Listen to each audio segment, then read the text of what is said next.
اللهم صل على سيدنا ومولانا محمد معدن الجود والكرم وآله وأصحابه الكرام وابنه الكريم وبارك وسلم صلاة دائمة سرمدا أبدا۔ عزیزان گرامی وقار، تاریخ اسلام میں خلافت کا تیسرا دور ختم ہوا سیدنا عثمان ابن عفان رضی اللہ تعالیٰ عنہ کی شہادت کے ساتھ ہی۔ السلام علیکم ناظرین، جیسا کہ آپ سماعت کر رہے ہیں کہ سلمان ازری صاحب بہت ہی پیارا بیان فرما رہے ہیں۔ آپ اور ہمیں چاہیے کہ ان کی بتائی ہوئی بات پر عمل کریں اور اس ویڈیو کو پورا دیکھیں اور آگے اپنے دوستوں تک شیئر کریں تاکہ انہیں بھی کچھ دین کی باتیں حاصل ہو۔ اب پہلے آپ ویڈیو دیکھیے۔ جیسے کہ کل میں نے عرض کیا، فتنوں کا ایک دروازہ کھل چکا تھا۔ حضرت عثمان غنی کا قتل یہ اسلام کا پہلا فتنہ ہے جو واقع ہوا، اور یہ اتنا بڑا فتنہ کہ جس سے مسلمانوں میں انتشار پیدا ہوا، اور سب سے بڑا آخر میں آنے والا فتنہ دجال کا جو امت اسلامیہ کو درپیش ہوگا۔ کل جیسے کہ میں نے آپ کو بتایا، سیدنا عثمان ابن عفان رضی اللہ تعالیٰ عنہ کی زمانہ خلافت کے آخری دور میں سبائی فتنہ جنم لے چکا تھا، عبداللہ بن سبا کی طرف سے ڈالا ہوا فتنہ، اور یہ مسلمانوں میں انتشار پیدا کرنے اور ان میں جماعتیں پیدا کرنے کے لیے مسلسل کوششیں کر رہے تھے۔ اب آج کے دن ہمیں تذکرہ کرنا ہے چوتھے خلیفہ راشد، داماد رسول، زوج بطول، اور مولا کائنات، ولیوں کے سردار، حیدر کرار، شیر خدا، اسد اللہ الغالب، سیدنا علی بن ابی طالب کرم اللہ وجہہ الکریم کے متعلق۔ عزیزان گرامی، ان کے فضائل و مناقب بے شمار ہیں۔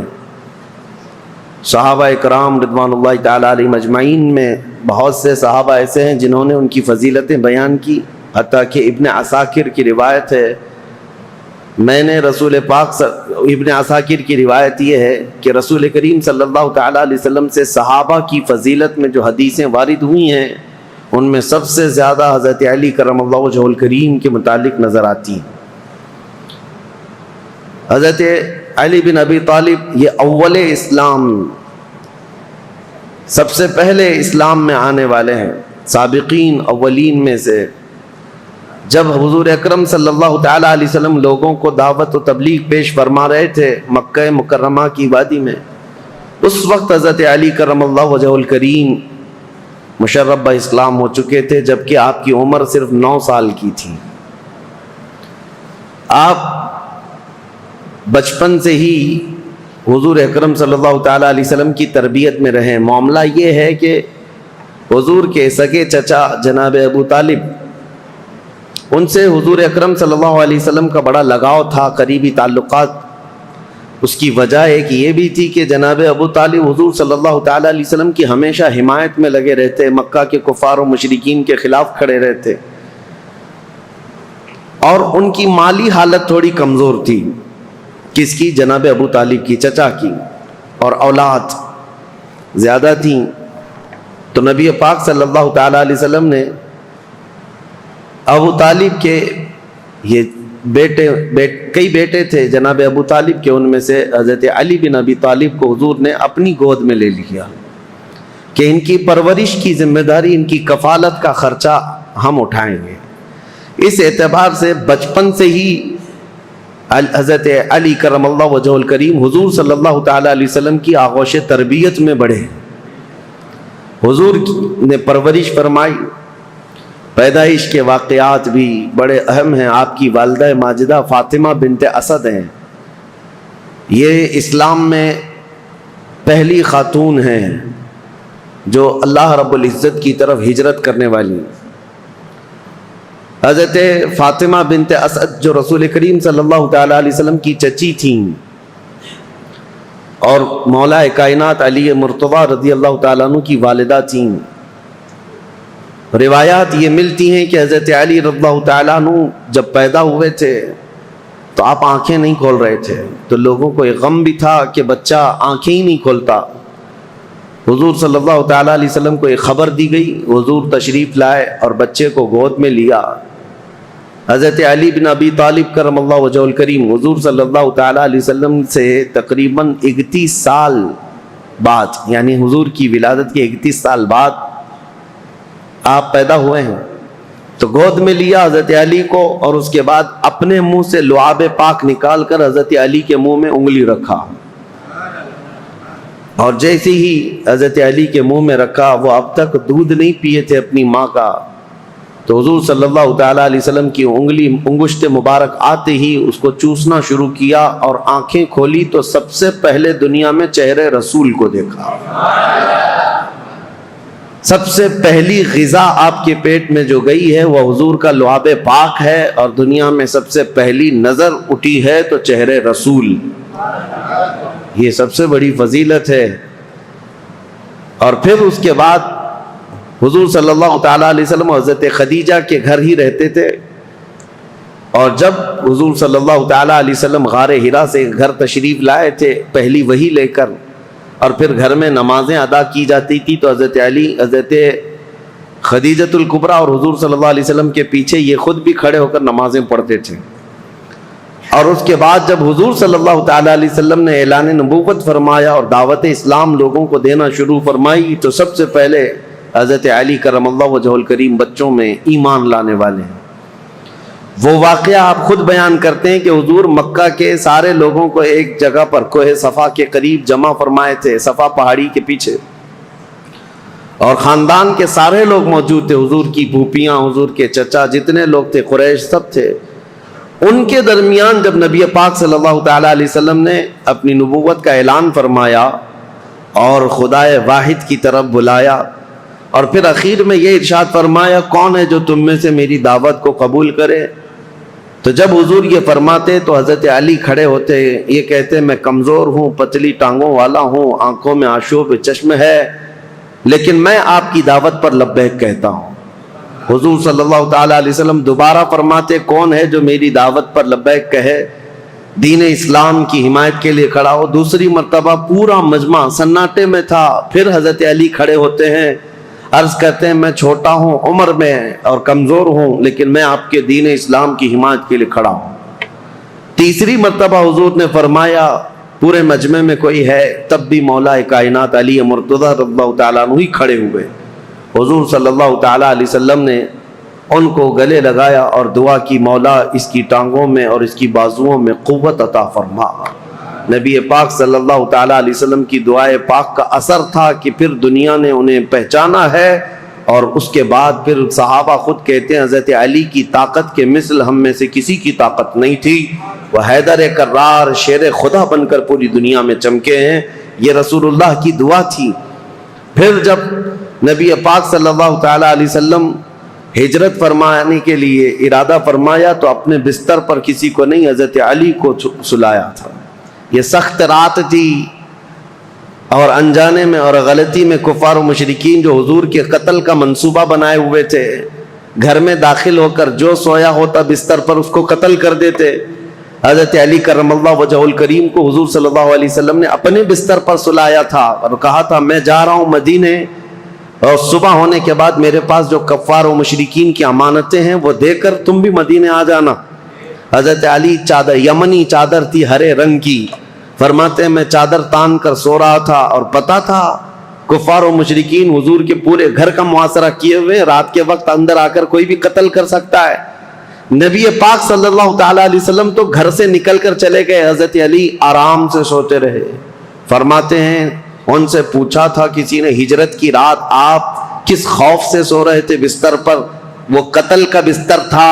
حضرت علی کہتے ہیں پوری زندگی میں اس سے بہتر نیند مجھے کبھی آئی نہیں، اس سے بہترین نیند کبھی آئی نہیں۔ پوچھا کہ آپ اس قدر آرام سے کیوں سو رہے تھے؟ کہا اس لیے کہ رسول اللہ نے فرمایا تھا رات کے وقت علی صبح ہو جائے تو یہ امانتیں لوگوں کو دے کر تم بھی مدینے آنا، تو میرا یقین تھا کہ صبح ہوگی بھی، امانتیں دوں گا بھی اور مدینے جاؤں گا بھی، کیونکہ رسول اللہ صلی اللہ علیہ وسلم کا فرمان علی شان ہے۔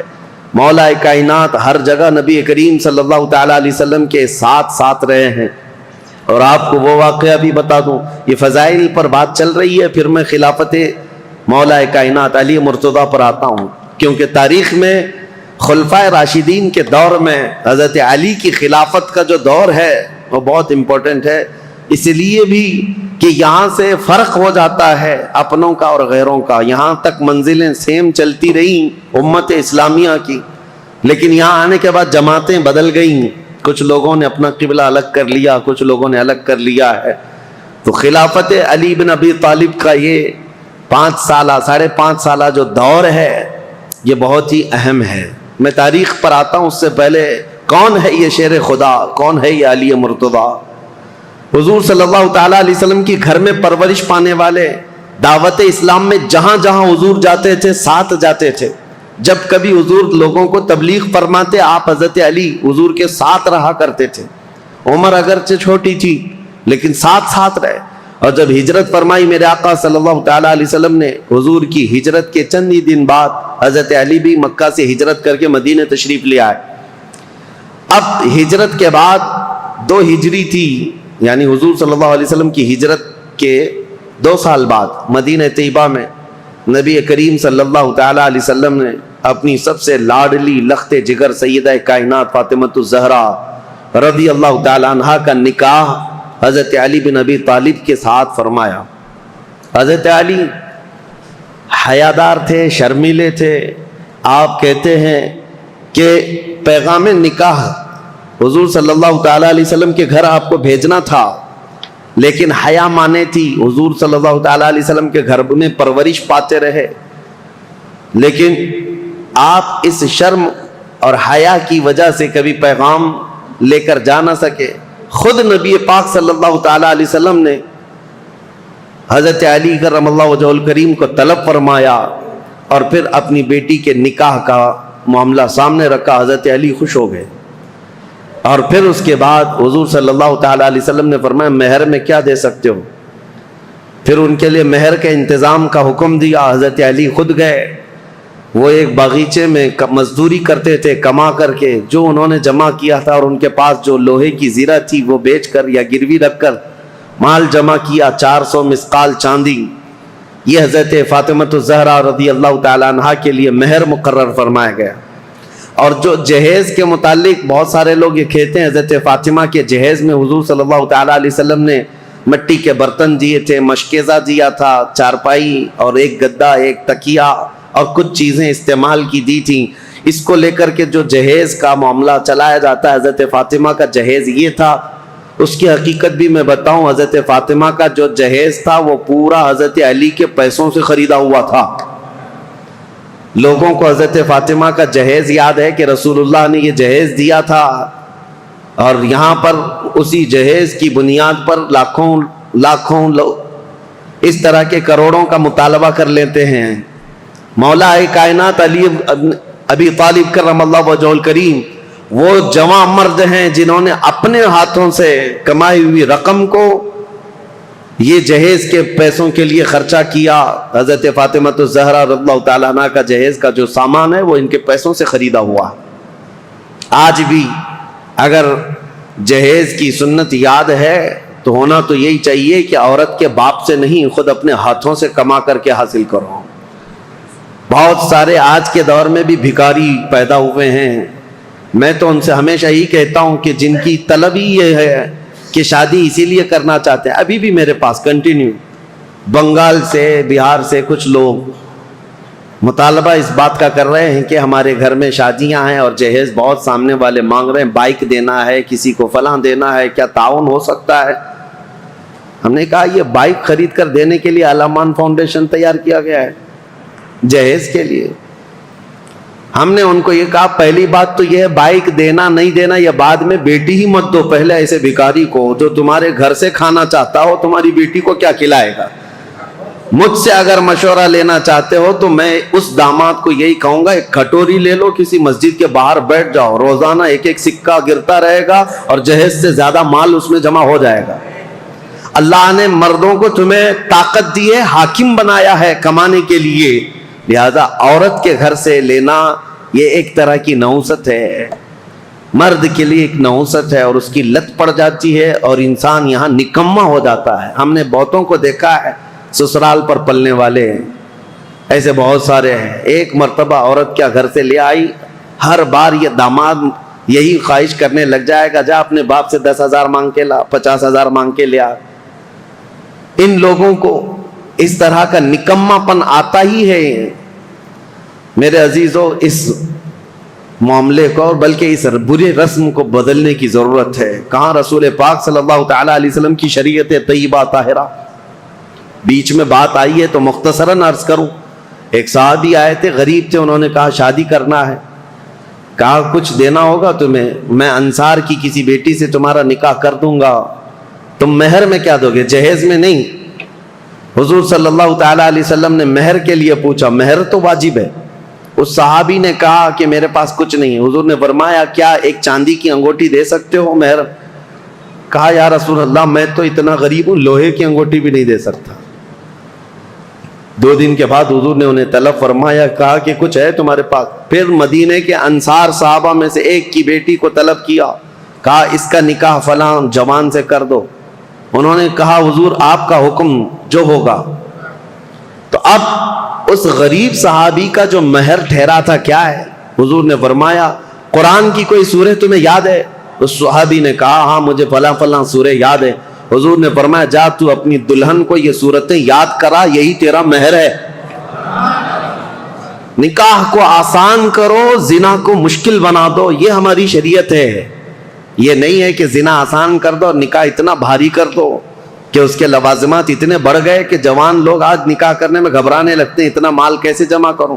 جس کو پوچھو یہی کہتا ہے ابھی سٹینڈ ہونا ہے، مجھے ایسا لگتا ہے ابھی ہوا پہ چل رہا ہے، سب کو سٹینڈ ہونا ہے، ابھی تک سٹینڈ ہوا ہی نہیں۔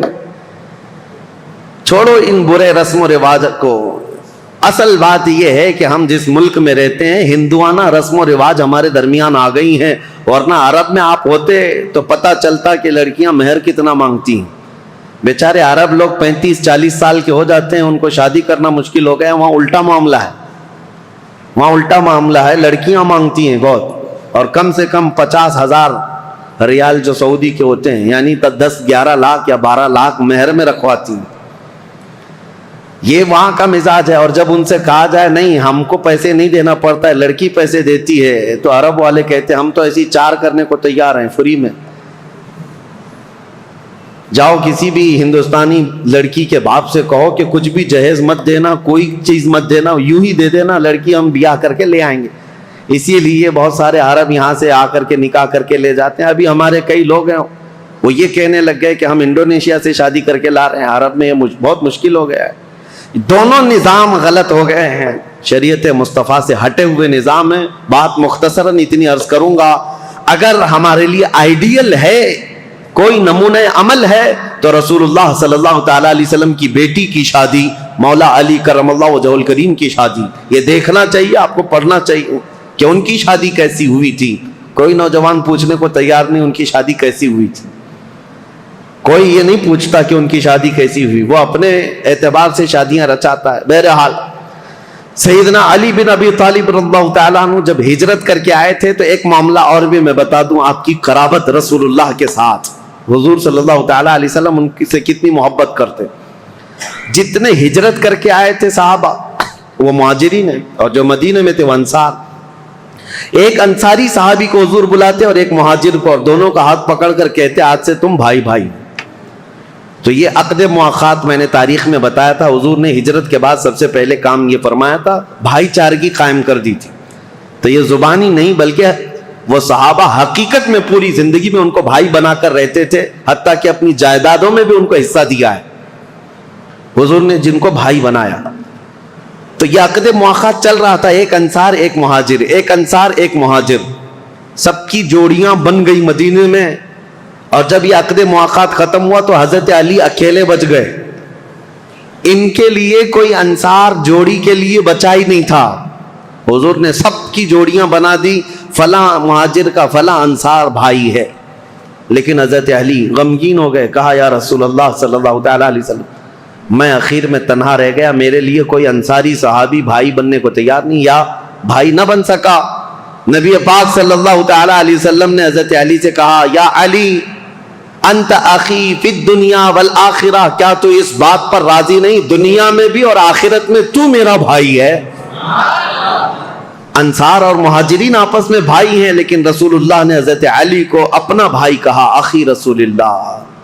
وہ حضور صلی اللہ تعالی علیہ وسلم کے رشتے میں بھی بھائی تھے، اور یہ عقد مواخات جو مدینے میں ہوئی اس میں بھی حضور کے بھائی بنے ہیں.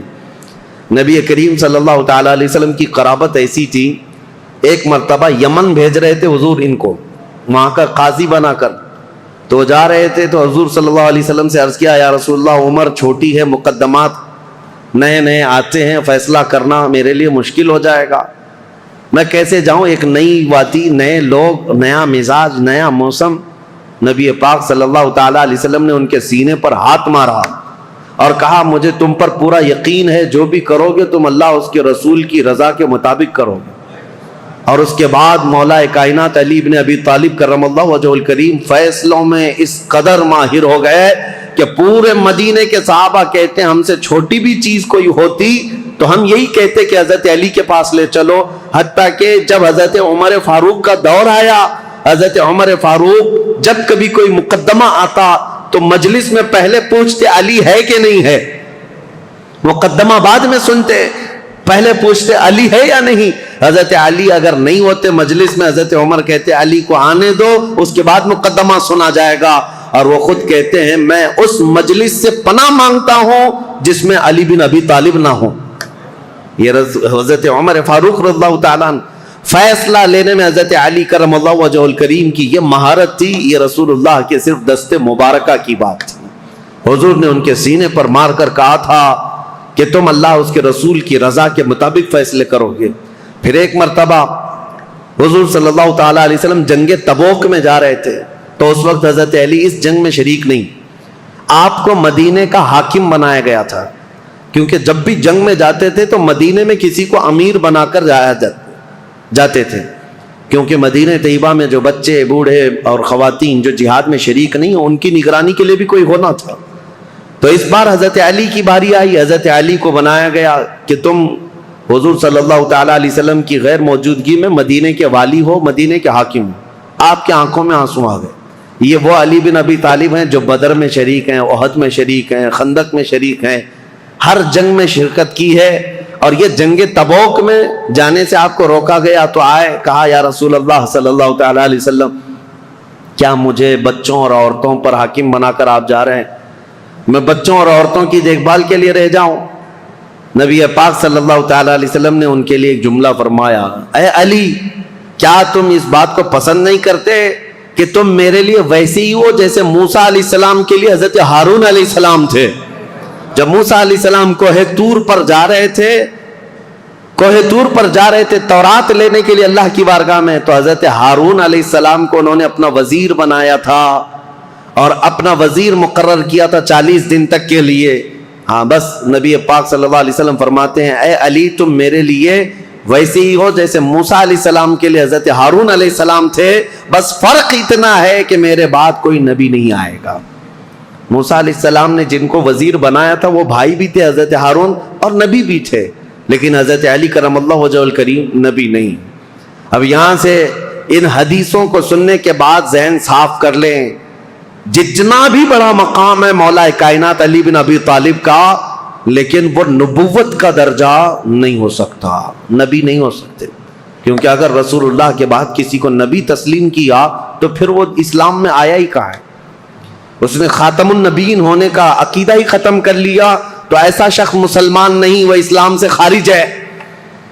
حضرت علی کی محبت اور ان کی عزت، ان کا احترام ہمارے سر آنکھوں پر ہے، لیکن کبھی ہم حضرت علی کو نبوت کے درجے تک نہیں پہنچا سکتے. لیکن کچھ جماعتیں ایسی ہوئیں شیعہ حضرات میں، سب نہیں، شیعہ میں بہت سارے فرقے پیدا ہوئے، تقریباً 70 فرقے تو میں پڑھ کر کے آیا، باقی ہے کتنے معلوم ہے.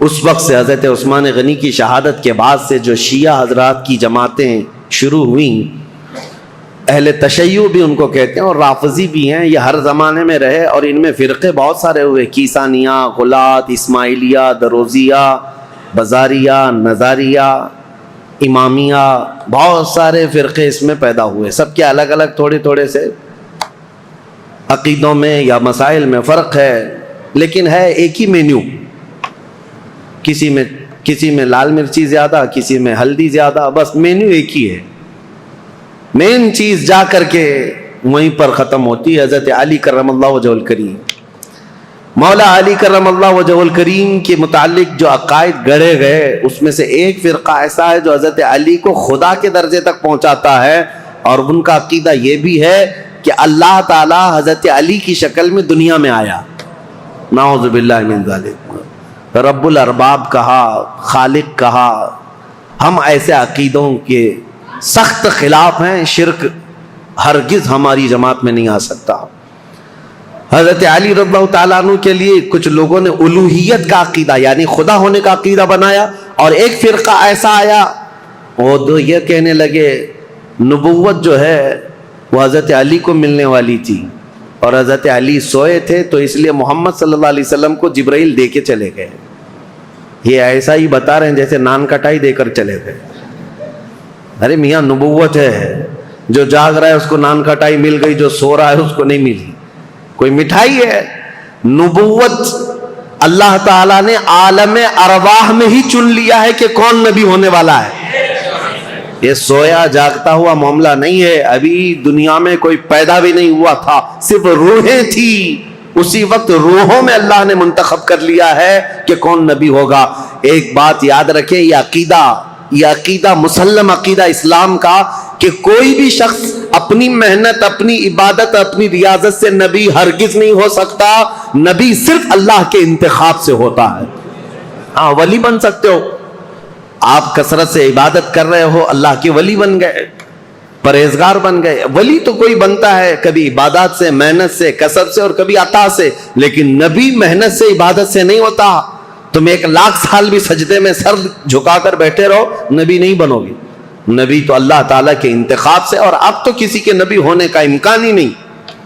حضور صلی اللہ تعالیٰ علیہ وسلم کے آنے کے بعد کوئی نبی نہیں آئے گا۔ یہ عقیدہ ضروری ہے، کیونکہ حضرت علی رضی اللہ تعالیٰ عنہ کے متعلق بہت ساری چیزیں گڑھی گئی ہیں۔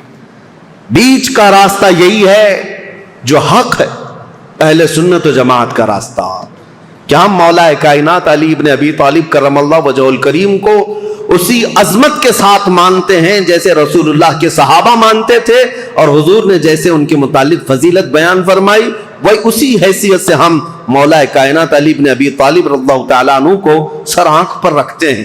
ہم ان وہابیوں کی طرح بھی نہیں جو حضرت علی رضی اللہ تعالیٰ عنہ کی شان کو گھٹاتے ہیں، نعوذ باللہ۔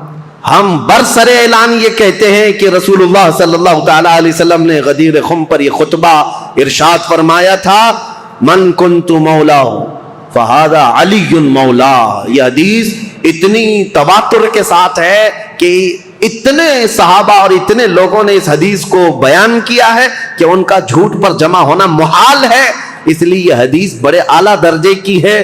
میرے آقا صلی اللہ علیہ وسلم نے فرمایا تھا، میں جس کا مولا ہوں علی بھی اس کے مولا ہے، علی بھی اس کے مولا ہیں۔ اب اس حدیث کو لے کر کے بھی بہت سارے لوگ ہنگامہ مچاتے ہیں کہ رسول اللہ صلی اللہ تعالیٰ علیہ وسلم تمام نبیوں کے مولا ہیں، تو حضرت علی نبیوں کے بھی مولا ہیں، وہ نبیوں کے اوپر بھی لے کر چلے گئے، کیونکہ یہ حدیث ہے۔ حضور نے فرمایا مولا کے عربی میں کئی معنی ہیں۔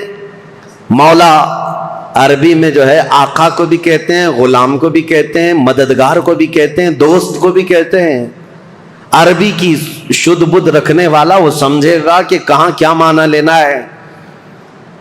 اسی طرح سے اگر عربی کی ترجمے کرنے لگ جائیں تو پھر اوٹ پٹانگ حرکتیں شروع ہو جائیں گی، جیسے گوگل ٹرانسلیٹ کر کے دے دیتا ہے، وہ کچھ بھی جیسا ہو اسی طرح سے اٹھا کر دے دے گا۔ ایک لفظ عربی میں آتا ہے اور اس کے 70 معنی ہیں، کسی کے 50 معنی، کسی کے 500 معنی۔ عربی کی ڈکشنری اگر آپ سمجھنا چاہیں تو بہت وسیع ہے، سمندر ہے یہ عربی لغت، یہاں تک کہ ایک ایک لفظ پر لوگوں نے کتاب لکھ ڈالی ہے عربی کے ایک ایک لفظ پر۔ تو مولا کا مطلب کئی معنی ہیں، تو جہاں پوری کائنات مراد ہوگی، حضور نے فرمایا میں جس کا مولا ہوں، یقیناً میرے نبی آقا ہیں، جس کے حضور آقا ہیں حضرت علی بھی اس کے آقا ہیں، لیکن نبیوں کے متعلق یہ معنی نہیں لیا جائے گا۔ انبیاء کرام افضل ہیں، پوری مخلوق میں سب سے افضل ہیں، اور جو بھی ہوگا نبیوں کے بعد افضل ہوگا۔ بہرحال میں یہ ٹاپک کو صرف آپ کے سامنے اس لیے رکھ رہا ہوں کہ سوشل میڈیا کے اس بھیانک دور میں انہی حدیثوں کا سہارا لے کر بھولے بھالے نوجوانوں کے دماغ میں یہ باتیں ڈالی جاتی ہیں۔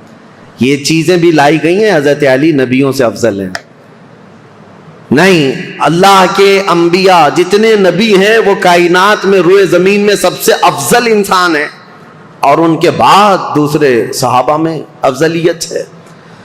سیدنا علی بن ابی طالب کرم اللہ وجہہ الکریم کے کمالات، اب میں آپ کو کیا بتاؤں کہ قرآن پاک کی جو آیت میں نے پڑھی ہے، محمد الرسول اللہ والذین معہ اشداء علی الکفار رحماء بینہم تراہم رکعا سجدا، ان میں یہ چاروں خلفائے راشدین کا ذکر آ گیا ہے۔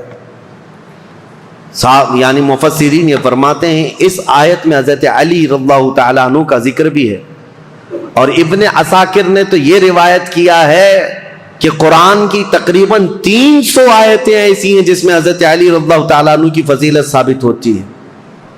اتنی بڑی بات ہے یہ، مولا علی کرم اللہ وجہ الکریم کے فضائل و مناقب بے شمار ہیں۔ اب ان کا دور کیسے آیا، ان کی فضیلتیں آپ سنتے رہتے ہیں، اور سچ فرمایا شاعر نے ان کی فضیلت میں ایک جملہ کافی ہے، شاہ مرداں شیر یزداں قوت پروردگار، لا فتح الا علی لا سیف الا ذوالفقار۔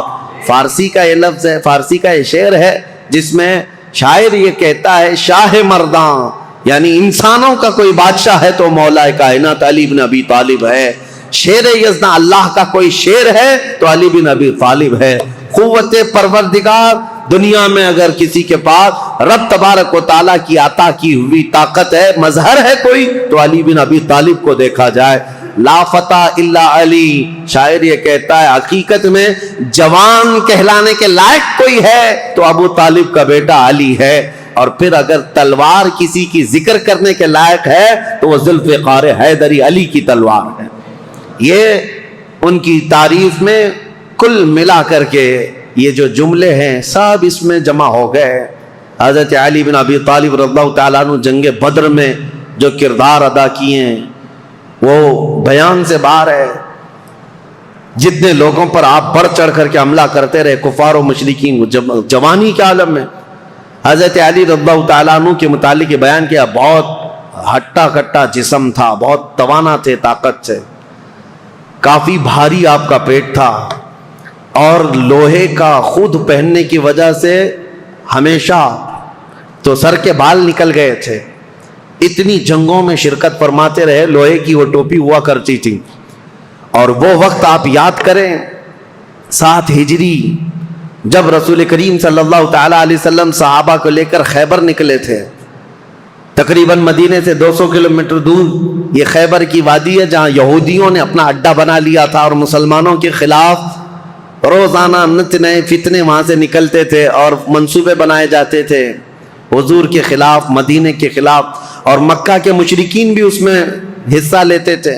نبی کریم صلی اللہ تعالیٰ علیہ وسلم کو خبر یہ ہوئی کہ خیبر کے یہودی ایک جنگ کرنے کے لیے آ رہے ہیں مدینے، اور انہوں نے مکہ کے کافروں کو بھی بلا لیا ہے، نجد کے کافروں کو بھی بلا لیا ہے، سب کو جمع کر کے دعوت دی ہے۔ حضور کو جیسی یہ خبر ملی، ابھی یہودی خیبر سے نکلتے کیا رسول اللہ خود صحابہ کے ساتھ خیبر پہنچ گئے، اور میں نے یہ خیبر کی تفصیلی جنگ کا بیان آپ کے سامنے پیش کر چکا ہوں جمعہ میں، جیسے سیرت مصطفیٰ کا جو درس کنٹینیو چلتا ہے اس میں جنگ خیبر میں نے بیان کیا ہے۔ یہ سخت قسم کی جنگ تھی، یہودی بڑے بڑے قلعوں میں وہاں پر محفوظ رہتے تھے، اتنے بڑے قلعے تھے ان کے، آج تک وہ موجود ہیں، 1400 سال کے بعد آج بھی وہ قلعے وہاں پر ویسی ہیں۔ ان یہودیوں کی پناہ گاہ تھی، اس میں بیٹھ کر کے حملے کرتے تھے، اور ان کا یقین تھا یہ کہ ان قلعوں کو کوئی عبور نہیں کر سکتا۔ جب صحابہ وہاں پہنچے تھے یہودیوں کی حالت خراب تھی، اور ان کے ہاں ایک مرحب نامی شخص تھا جس کا دعویٰ تھا وہ 1000 آدمیوں سے اکیلا لڑ سکتا ہے، 1000 انسانوں سے اکیلا لڑ سکتا ہے۔ خیبر میں چھوٹی چھوٹی جنگیں ہوئی، وہاں کے جتنے قلعے تھے وہ صحابہ جب فتح کرنے لگ گئے تو آخری جو ان کا قلعہ تھا مرحب، جس کے انتظام پر لگا رہتا تھا، یہودیوں نے اس کو اتارا تھا مرحب کو، کہ اب آخر میں اب تمہاری باری ہے، اگر تم نہیں بچا پائے ان مسلمانوں سے تو ہمیں کوئی نہیں بچا پائے گا۔ مرحب مسلمانوں سے جنگ کرنے کو اپنی توہین سمجھتا تھا کہ یہ چھوٹے بادیہ نشین لوگ ہیں، کھجور کھا کر زندگی گزارتے ہیں، پیبند لگے کپڑے پہنتے ہیں، ان کے پیروں میں چپل تک نہیں ہوتی، یہ ہم سے جنگ کرنے آئے ہیں، بڑے تحقیر سے حقارت سے دیکھا کرتا۔ لیکن اب حالات ایسے تھے کہ یہ پورے مسلمان گردنوں پر سوار ہو کر کھڑے تھے، اب تو ڈیفنس کرنا ہی تھا۔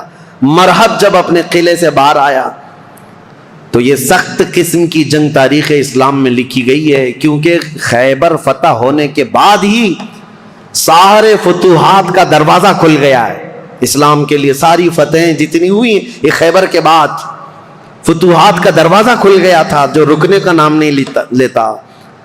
تو جیسے ہی مرحب سامنے آیا تو اس نے پکار کر کے یہ کہا شعر پڑھتے ہوئے کہ تمہیں پتہ ہے کہ خیبر پورا مجھے پہچانتا ہے، یہاں کے در و دیوار سے پوچھو کہ مرحب کس کا نام ہے۔ مرحب کی آواز سے اور اس کے چلنے پھرنے سے یہاں کے پتھر بھی کانپتے ہیں۔ وہ رجزی اشعار پڑھ رہا تھا۔ تو حضرت علی کرم اللہ وجہ الکریم اس جنگ میں کیسے شریک ہوئے تھے؟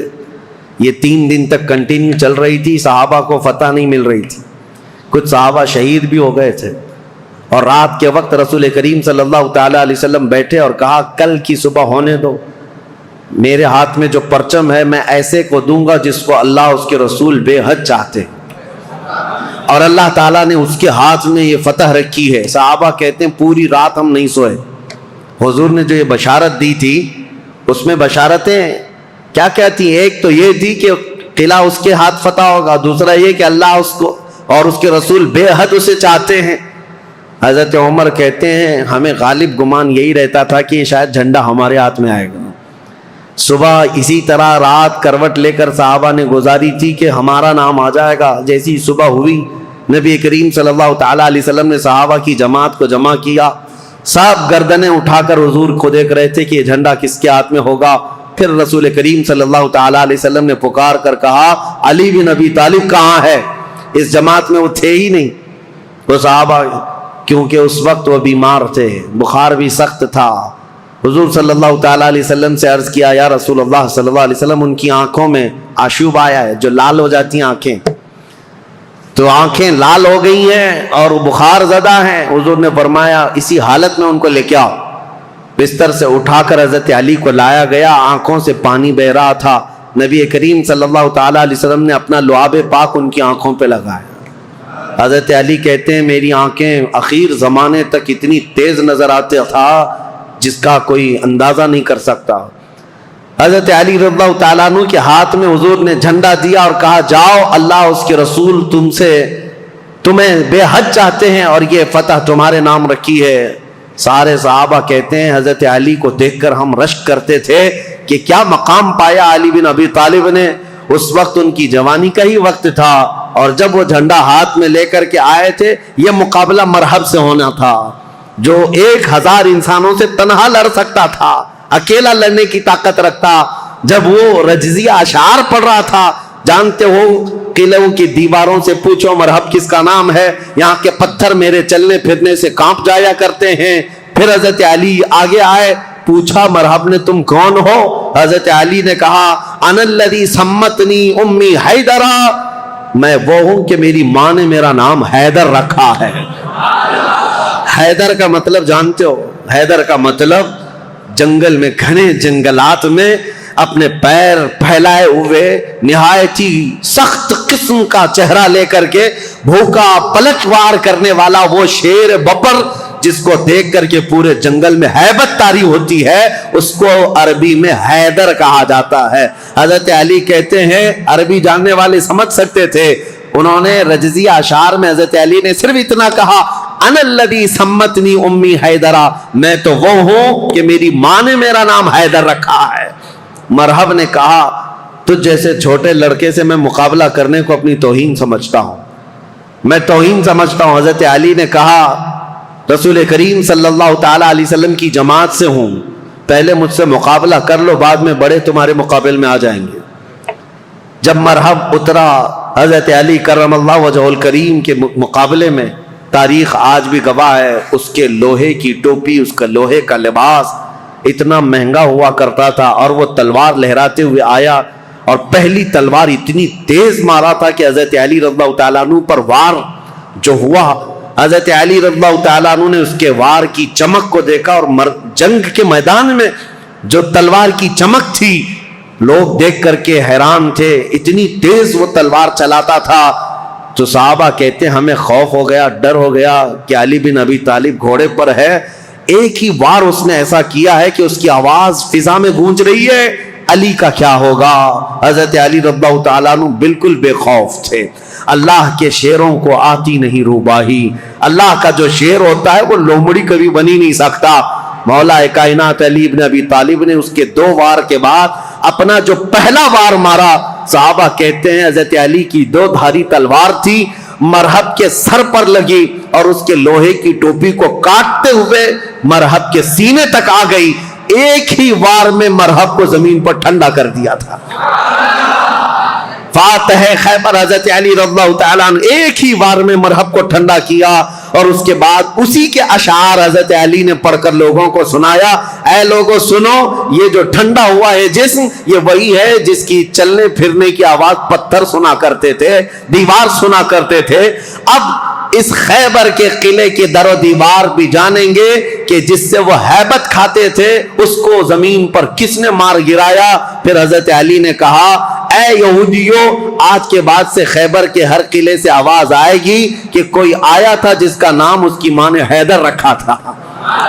عزیزان گرامی, یہ تاریخ کی سچائیاں اس لیے میں عرض کر رہا ہوں. مولا علی بن ابی طالب کرم اللہ وجہ الکریم اس جنگ میں, صحابہ کی روایت ہے, ابن عساکر کی روایت یہ ہے کہ حضرت علی بڑھتے گئے اس قلعے کے پھاٹک کو توڑ دیا تھا, جو دروازہ ہوا کرتا تھا. صحابہ کہتے ہیں حضرت علی نے ایسے اس کو اکھاڑ دیا تھا, اور وہ دروازہ ایک ہاتھ میں لے کر اس کو ڈھال بنا کر لڑتے رہے. جب کبھی سامنے سے کوئی تیر آتا یا تلوار آتی تو یہ دروازے کو ڈھال بنا کر کے لڑتے تھے. تم اپنے گھر کا دروازہ اٹھا کر کے دیکھو, خیبر کا دروازہ الگ ہے, اپنے گھر کا دروازہ بھی نہیں اٹھا پاؤ گے. آج کے نوجوانوں کی بات کر رہا ہوں. وہ خیبر کا دروازہ ایسا تھا کہ اس کے بعد حضرت علی نے اس کو اپنی پیٹھ پر رکھا دروازے پر. کئی صحابہ تو اس کے اوپر سے چڑھ کر کے قلعے کے اندر گئے, اور صحابہ کہتے ہیں اس کے بعد اس دروازے کو 16 گز آگے انہوں نے ایک ہی ہاتھ سے پھینکا تھا. رسول کریم صلی اللہ تعالیٰ علیہ وسلم کا فرمان ہوا اس دروازے کو راستے سے ہٹایا جائے. صحابہ کہتے ہیں ہم 40 لوگ مل کر نہیں اٹھا پا رہے تھے, اور علی بن ابی طالب تنہا ایک ہاتھ سے اٹھا کر اس کو پھینک چکے تھے. لا فتح الا علی لا سیف الا ذوالفقار. یہ شجاعت, یہ جمع مردی اللہ کے شیر کو اللہ نے عطا کی ہے. قوت پروردگار. میرے عزیزوں, ان کے فضائل, ان کے مناقب, ان کے کمالات بیان سے باہر ہیں. لیکن اب خلافت کا دور شروع ہے, اس لیے کہ ہم تاریخ بیان کر رہے ہیں. فضیلتیں ہر سال آپ سنتے رہتے ہیں, اور اس سال ظاہر سی بات ہے میں جو ٹاپک لے کر کے چل رہا ہوں وہ تاریخ اسلام ہے. ہر بچے کو, ہر جوان کو تاریخ یاد رکھنا بہت ضروری ہے. اور اگر اپنی تاریخ سے تم بے بہرا ہو تو دنیا جو پٹی پڑھائے گی وہ صحیح سمجھنے لگ جاؤ کہ آج حالات یہی ہیں. تم خالی کورے کاغذ لے کر کے بیٹھے ہو, سوشل میڈیا میں کوئی آیا, نئی بات بولا, کہا ہاں یہ تو بالکل نہیں لگ رہی ہے, نہیں کچھ نہیں, 1400 سال پرانی ہے, تم کورے تھے, تم نے پڑھائی کہاں تھا.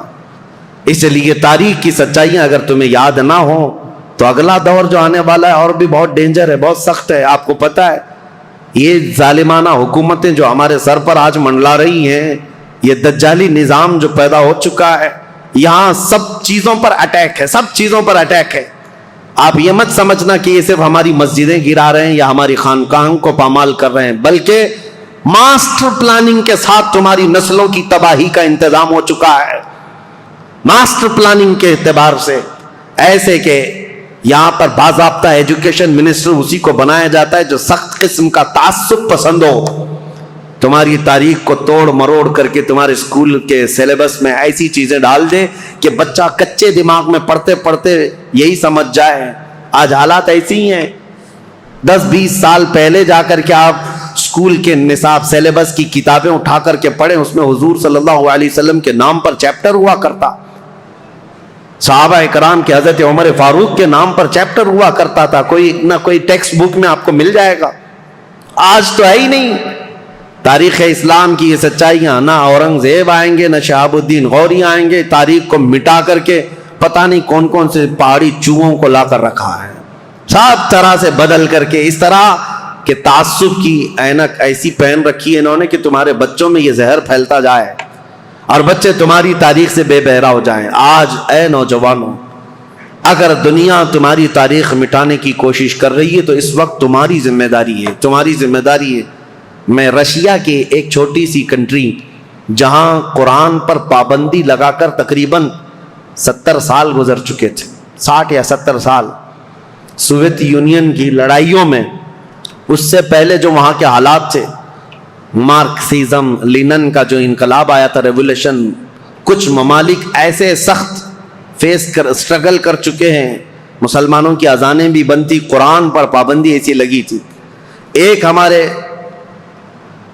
اس تاریخ کو بیان کرنے والے ایک عالم دین ہے, انہوں نے کہا کہ اس ملک میں جانا ہوا تھا, مسجد نام کی کوئی چیز ہی نہیں تھی. ایک جگہ گئے بازار میں تو لوگوں سے معلوم کیا کہ آج جمعہ ہے, کہیں نماز ہے, تو دکان میں بیٹھا ہوا آدمی ہاتھ پکڑ کر لے گیا, ایک دروازہ کھولا, اس دروازے کے اندر دروازہ, اس کے بعد جانے کے بعد ایک کمرہ ہے, وہاں پر کچھ لوگ نماز پڑھ رہے ہیں.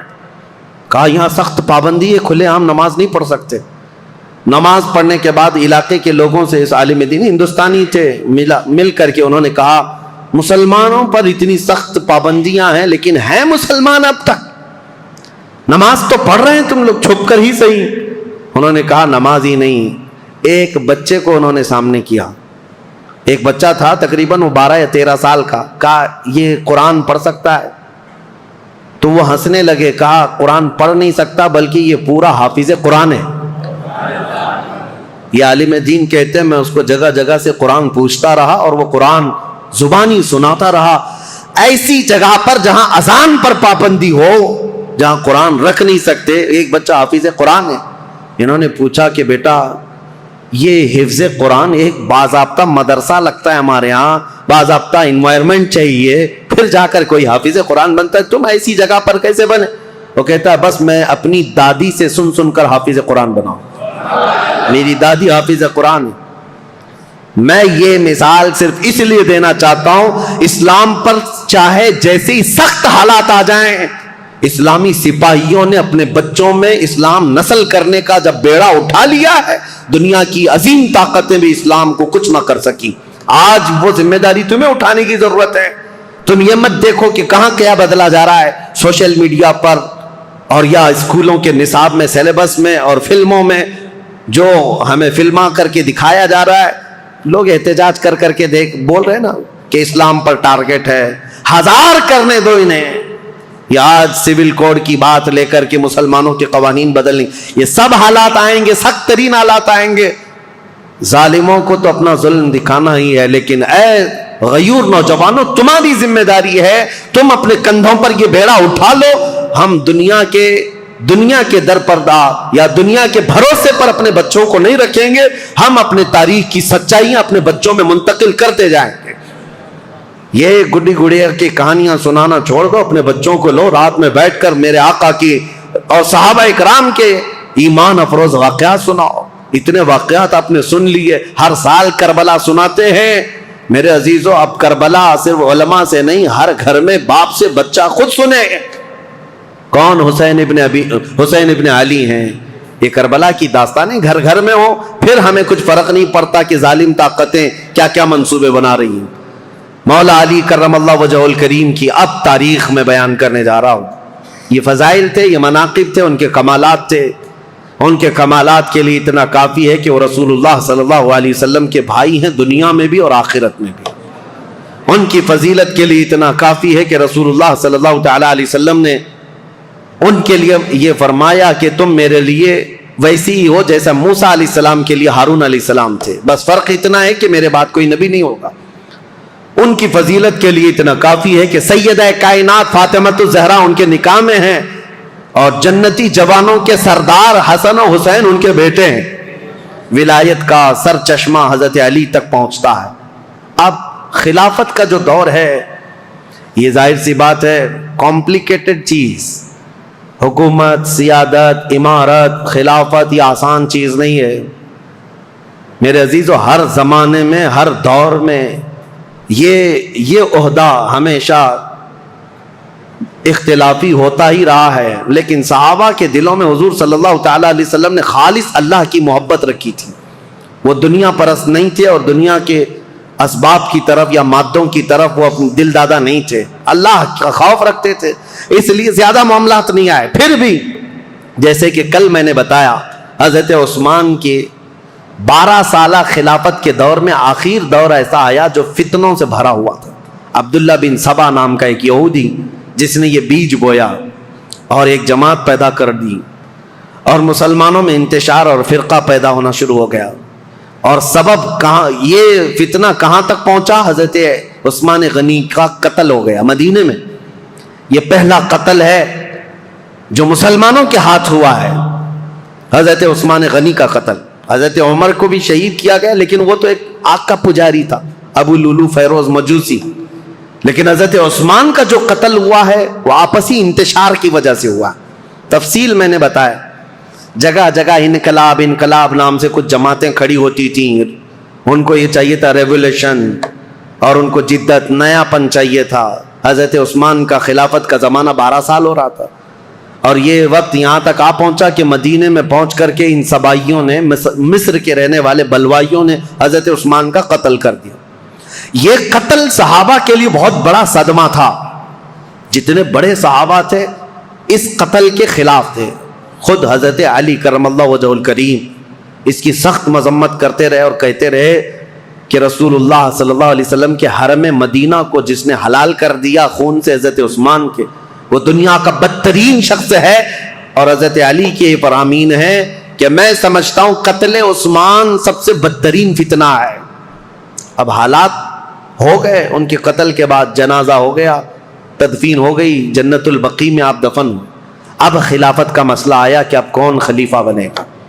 جیسے حضرت ابو بکر کی خلافت، کیسے تمام مسلمانوں نے اتفاق رائے سے آپ کو خلیفہ چن لیا تھا، اور حضرت عمر کو حضرت ابو بکر نے جاتے وقت خود ہی اعلان کر دیا تھا، اس لیے اختلاف نہیں ہوا، صحابہ نے ان کو چن لیا تھا.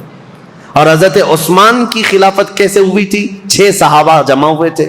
کل جیسے میں نے بتایا مجلس شورا اس کو کہتے ہیں، جس میں حضرت سعد بن ابی وقاص، عبد الرحمن بن عوف، حضرت زبیر، حضرت طلحہ اور حضرت علی، حضرت عثمان، یہ 6 لوگ تھے. حضرت عمر نے جاتے جاتے ان کو منتخب کیا تھا، یہ 6 لوگ جس کو منتخب کریں گے وہ خلیفہ ہوگا. ان 6 میں سے 2 تو پہلے ہی ہٹ گئے کہ ہم کو خلافت کا کوئی ارادہ نہیں ہے، اور باقی جو 2 تھے انہوں نے اپنی خلافت دوسرے کو سپرد کر دی. جیسے حضرت زبیر نے حضرت علی کو دے دیا، حضرت طلحہ نے حضرت عثمان کو. بچے 2 ہی تھے، حضرت علی اور حضرت عثمان، جو خلافت کے دعوے دار. لیکن حضرت عبد الرحمن بن عوف نے دونوں سے وعدہ لے لیا تھا، ہم جس کی بیعت کریں گے ایک دوسرا اس کی پیروی کرے گا، اطاعت کرے گا. تو جب حضرت عثمان کی بیعت ہو گئی تو حضرت علی نے بھی بیعت کیا. اب یہ پوری روایت مسند ابی یعلا میں، تاریخ ابن عساکر میں، خود حضرت علی کرم اللہ وجہ الکریم سے منقول یہ روایت میں آپ کے سامنے رکھتا ہوں. جب حضرت علی کے ساتھ ایک معاملہ پیش آیا تھا، وہ بھی میں ابھی تاریخ میں بتاتا ہوں. 2 جنگیں ہوئی ہیں جو تاریخ کی بدترین قسم کی، یعنی جس میں مسلمانوں کا بہت بڑا نقصان ہوا ہے. ان جنگوں کے متعلق ذکر کرنا مسلمانوں میں یہ ضروری نہیں ہے، لیکن ابھی دور ایسا آ گیا ہے کہ چوہے بہت آ گئے ہیں اور تمہارے وائر کاٹنے پر لگے ہوئے ہیں، اس لیے ہمیں حقیقت تھوڑی بیان کرنی پڑی. جنگ جمل، جنگ صفین کے متعلق خلفشار مچا کر رکھا ہے کچھ لوگوں نے، اس لیے حقیقت کیا ہے وہ بتاؤں گا. اس وقت جب بصرہ میں گئے تھے حضرت علی، ایک مشہور تابعی ہیں اور ایک صحابی ہیں حضرت احنف بن قیس، انہوں نے پوچھا تھا حضرت علی سے، اے علی آج آپ اپنے گھوڑے پر سوار ہو کر بصرہ تک آ گئے ہیں، آپ یہ بتائیں رسول پاک صلی اللہ تعالی علیہ وسلم نے کیا آپ کو اس کا حکم دیا تھا، یا آپ یہاں تک کس لیے آئے؟ تب حضرت علی نے تفصیلاً ایک حدیث پر جو حضرت علی سے مروی ہے، بیان کیا، کہا لوگوں سنو، میری قرابت رسول اللہ سے کیا ہے وہ بتانے کی چندہ ضرورت نہیں، میری رشتہ داری کیا ہے، لیکن جب رسول کریم صلی اللہ تعالیٰ علیہ وسلم کی وفات ہوئی تو ہمیں ڈر یہ تھا کہ اختلاف پیدا ہو جائے گا مسلمانوں میں، لیکن اللہ کریم ایسا کرم کیا کہ حضرت ابو بکر صدیق کو مہاجرین اور انصار سب نے بالاتفاق خلیفہ مان لیا۔ حضرت علی کہتے میں بھی اس میں تھا، میں نے بھی حضرت ابو بکر کی خلافت کو تسلیم کیا، اور صرف اتنا نہیں کہ نہ چاہتے ہوئے، بلکہ حضرت علی کہتے وہ اس کے اہل تھے اور اس کے حقدار تھے، ان سے افضل ہم میں کوئی نہیں تھا، میں نے ان کی خلافت کو تسلیم کیا۔ اور جب انہوں نے جنگوں میں شرکت کا کہا، میں نے جنگوں میں شرکت کی، جتنا انہوں نے مجھے حصہ دیا میں اس میں سے حصہ لیتا رہا، لیکن جب حضرت ابو بکر صدیق کا انتقال ہوا تو حضرت علی کہتے ہیں میرے دل میں یہ خیال تھا، لیکن حضرت ابو بکر نے جانے سے پہلے ہی ایک وصیت کر دی تھی مسلمانوں کو حضرت عمر کے نام پر کہ عمر بن خطاب کو میں صحیح سمجھتا ہوں، تم لوگ اپنا اس کو منتخب کر لو۔ تو حضرت علی کہتے ہیں حضرت ابو بکر کی ہم حد درجہ تعظیم کرتے تھے، اس لیے ان کے فرمان کے آگے کوئی جا نہیں سکتا تھا، حضرت عمر کو ہم نے خلیفہ بنایا۔ حضرت علی کہتے ہیں میں نے حضرت عمر کے 10 سالہ زمانے میں جتنی جنگیں انہوں نے مجھے جہاں جہاں بھیجا میں نے شرکت کی، جو مال غنیمت ملتا تھا ان کی طرف سے میں نے سب لیا، اور ہر چیز میں ان کے شانہ بشانہ رہا۔ پھر جب حضرت عمر کا انتقال ہوا تو وہ کہتے ہیں کہ وہ مجلس سے شورا بنا کر گئے تھے 6 لوگوں کی، اس میں میں بھی تھا، اور اس میں 6 لوگوں میں جب انتخاب کرنے کی بات آئی تو 2 ہٹ گئے اور 2 نے ہمارے حوالے کر دیا، لاسٹ میں 2 بچ گئے، علی اور عثمان رضی اللہ تعالیٰ عنہما۔ حضرت علی کہتے ہیں چونکہ عبد الرحمن بن عوف نے مجھ سے یہ وعدہ لیا تھا، وہ 6 میں سے ایک صحابی عبد الرحمن بن عوف بھی ہیں، انہوں نے حضرت علی سے وعدہ لیا تھا اے علی اگر آپ کے علاوہ میں کسی اور کے ہاتھ میں بیعت کروں تو کیا آپ اس کے خلاف جائیں گے؟ حضرت علی کہتے ہیں ہرگز نہیں جاؤں گا، آپ جس کی بیعت کو قبول کریں گے میں بھی اس کی بیعت کو قبول کروں گا۔ حضرت علی کہتے ہیں جب عبد الرحمن بن عوف نے مجھ سے یہ وعدہ لیا تھا اور وعدے کے بعد انہوں نے حضرت عثمان کے ہاتھ میں بیعت کر لی تو میں اپنے وعدے کے خلاف نہیں جا سکتا، میں نے بھی حضرت عثمان کے ہاتھ میں بیعت کر لی۔ یہ حضرت علی کی خود بیان کردہ روایت میں آپ کے سامنے رکھ رہا ہوں۔ اور پھر 12 سال گزر گئے حضرت عثمان کے۔ حضرت علی کہتے ہیں پھر حالات ایسے سنگین ہو گئے کہ حضرت عثمان کا قتل ہو گیا، جو بالکل میرے وہم و گمان میں نہ تھا کہ قتل تک ہو جائے گا۔ معاملات بدل رہے تھے، فتنہ پھیل چکا تھا، لیکن اتنے سنگین حالات بن گئے کہ ان کا قتل ہو گیا، جس سے ہم ہرگز راضی نہیں۔ اب اس کے بعد بات آتی ہے خلیفہ چننے کی۔ حضرت زبیر، حضرت طلحہ، یہ 2 ایسے صحابہ ہیں جو عشرہ مبشرہ میں سے رسول اللہ صلی اللہ علیہ وسلم نے جن کو دنیا میں جنت کی بشارت دی، ان میں 2 یہ ہیں۔ یہ صحابہ بڑے صحابہ کہلاتے تھے، مدینے میں جتنے تھے سب آئے، سب آ کر حضرت علی کے پاس کہنے لگے آپ اپنی بیعت کا اعلان کر دیں اور آپ خلیفہ ہیں۔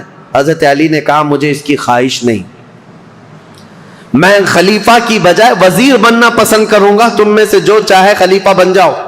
کیونکہ حالات ایسے تھے اس وقت حضرت علی کو خلیفہ بنایا جا رہا ہے جب انتشار بہت پھیل چکا تھا، امن کا دور نہیں تھا، جگہ جگہ جماعتیں کھڑی ہو گئی تھی، صبائی فتنہ، کوفہ میں الگ، بصرہ میں الگ، عراق میں الگ، اور شام میں الگ، اور مدینہ مکہ والے الگ۔ یہ حالات پر حضرت علی کو خلیفہ بنایا جا رہا ہے۔ حضرت علی نے منع کیا، اس کے بعد پھر لوگوں نے اصرار کیا آپ سے بہتر ہماری جماعت میں کوئی نہیں۔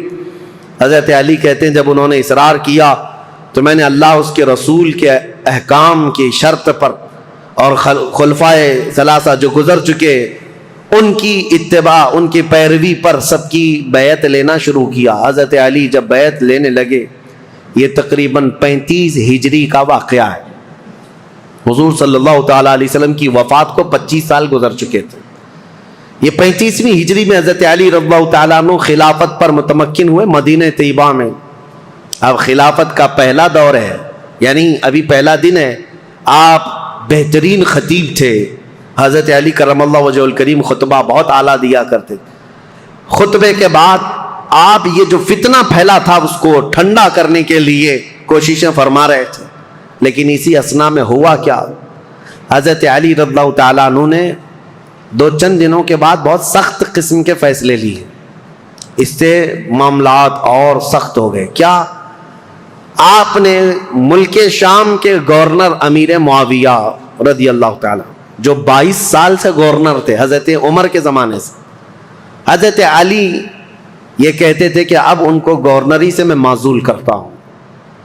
حضرت امیر معاویہ کو اور مصر کے گورنر کو اور کئی جگہ کے گورنروں کو ایک ساتھ معزول کرنے کے لیٹر آپ نے جاری کر دی، جبکہ جو اکابر صحابہ تھے اس میں حضرت ابو موسیٰ اشعری، حضرت عمرو بن عاص، کئی صحابہ آ کر آپ کو مشورہ یہ دے رہے تھے کہ اس وقت یہ فیصلہ لینا اچھا نہیں، حالات بہت بگڑے ہوئے، حضرت عثمان کا قتل ہوا ہے، پہلے آپ اپنی بیعت سب سے لے لیجئے، اس کے بعد ان کے معزول کرنے کا حکم جاری کیجئے۔ حضرت علی نے حالات کی سنگینی کے اعتبار سے یہ خط جاری تو کر دیا، لیٹر بھیج دیا۔ پھر میں کہتا ہوں ادب کا دائرہ ساتھ رکھنا ہے سنیوں، تولنا نہیں صحابہ کو ادھر ادھر، حالات جو ہوئے جیسے ہوئے، لیکن وہ رسول اللہ کے صحابہ ہیں، ان کے اختلافات یا ان کے مشاجرات کو بیان کرنا ہی حرام ہے، لیکن یہاں تاریخی سچائیاں تمہارے ذہنوں میں رہیں، اس لیے میں یہ عرض کر رہا ہوں تاکہ کوئی دوسرا چوہا آ کر کے تمہیں کبھی اس کے بارے میں کبھی اس کے بارے میں نہ بیان کرتے۔ جیسے حضرت امیر معاویہ کو ٹرول کرتے کرتے آج اتنی گندی باتیں کہنے لگ گئے لوگ جو حقیقت میں ہے نہیں۔ ہاں کچھ معاملات تو ہوئے ہیں لیکن ایسے نہیں ہیں۔ حضرت علی نے ان کی معزولی کا لیٹر جاری کیا، حالات سنگین ہو گئے۔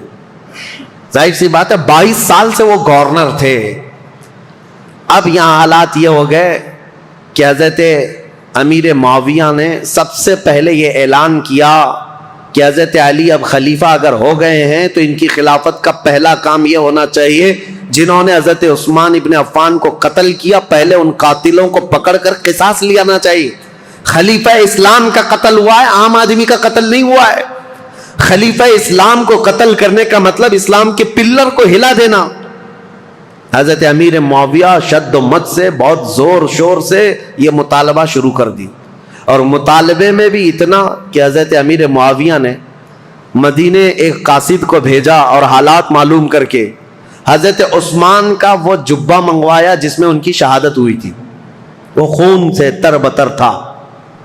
حضرت عثمان جس میں شہید ہوئے تھے وہ جبہ موجود تھا، اور ان کی بیوی حضرت نائلہ اس وقت موجود تھی جو حضرت عثمان کے گھر میں ان کی انگلیاں کٹ گئی تھیں، بیچ بچاؤ میں یا زخمی ہو گئی تھی، ان کی کٹی ہوئی انگلیاں اور حضرت عثمان کا جبہ حضرت امیر معاویہ نے دمشق ملک شام منگوایا۔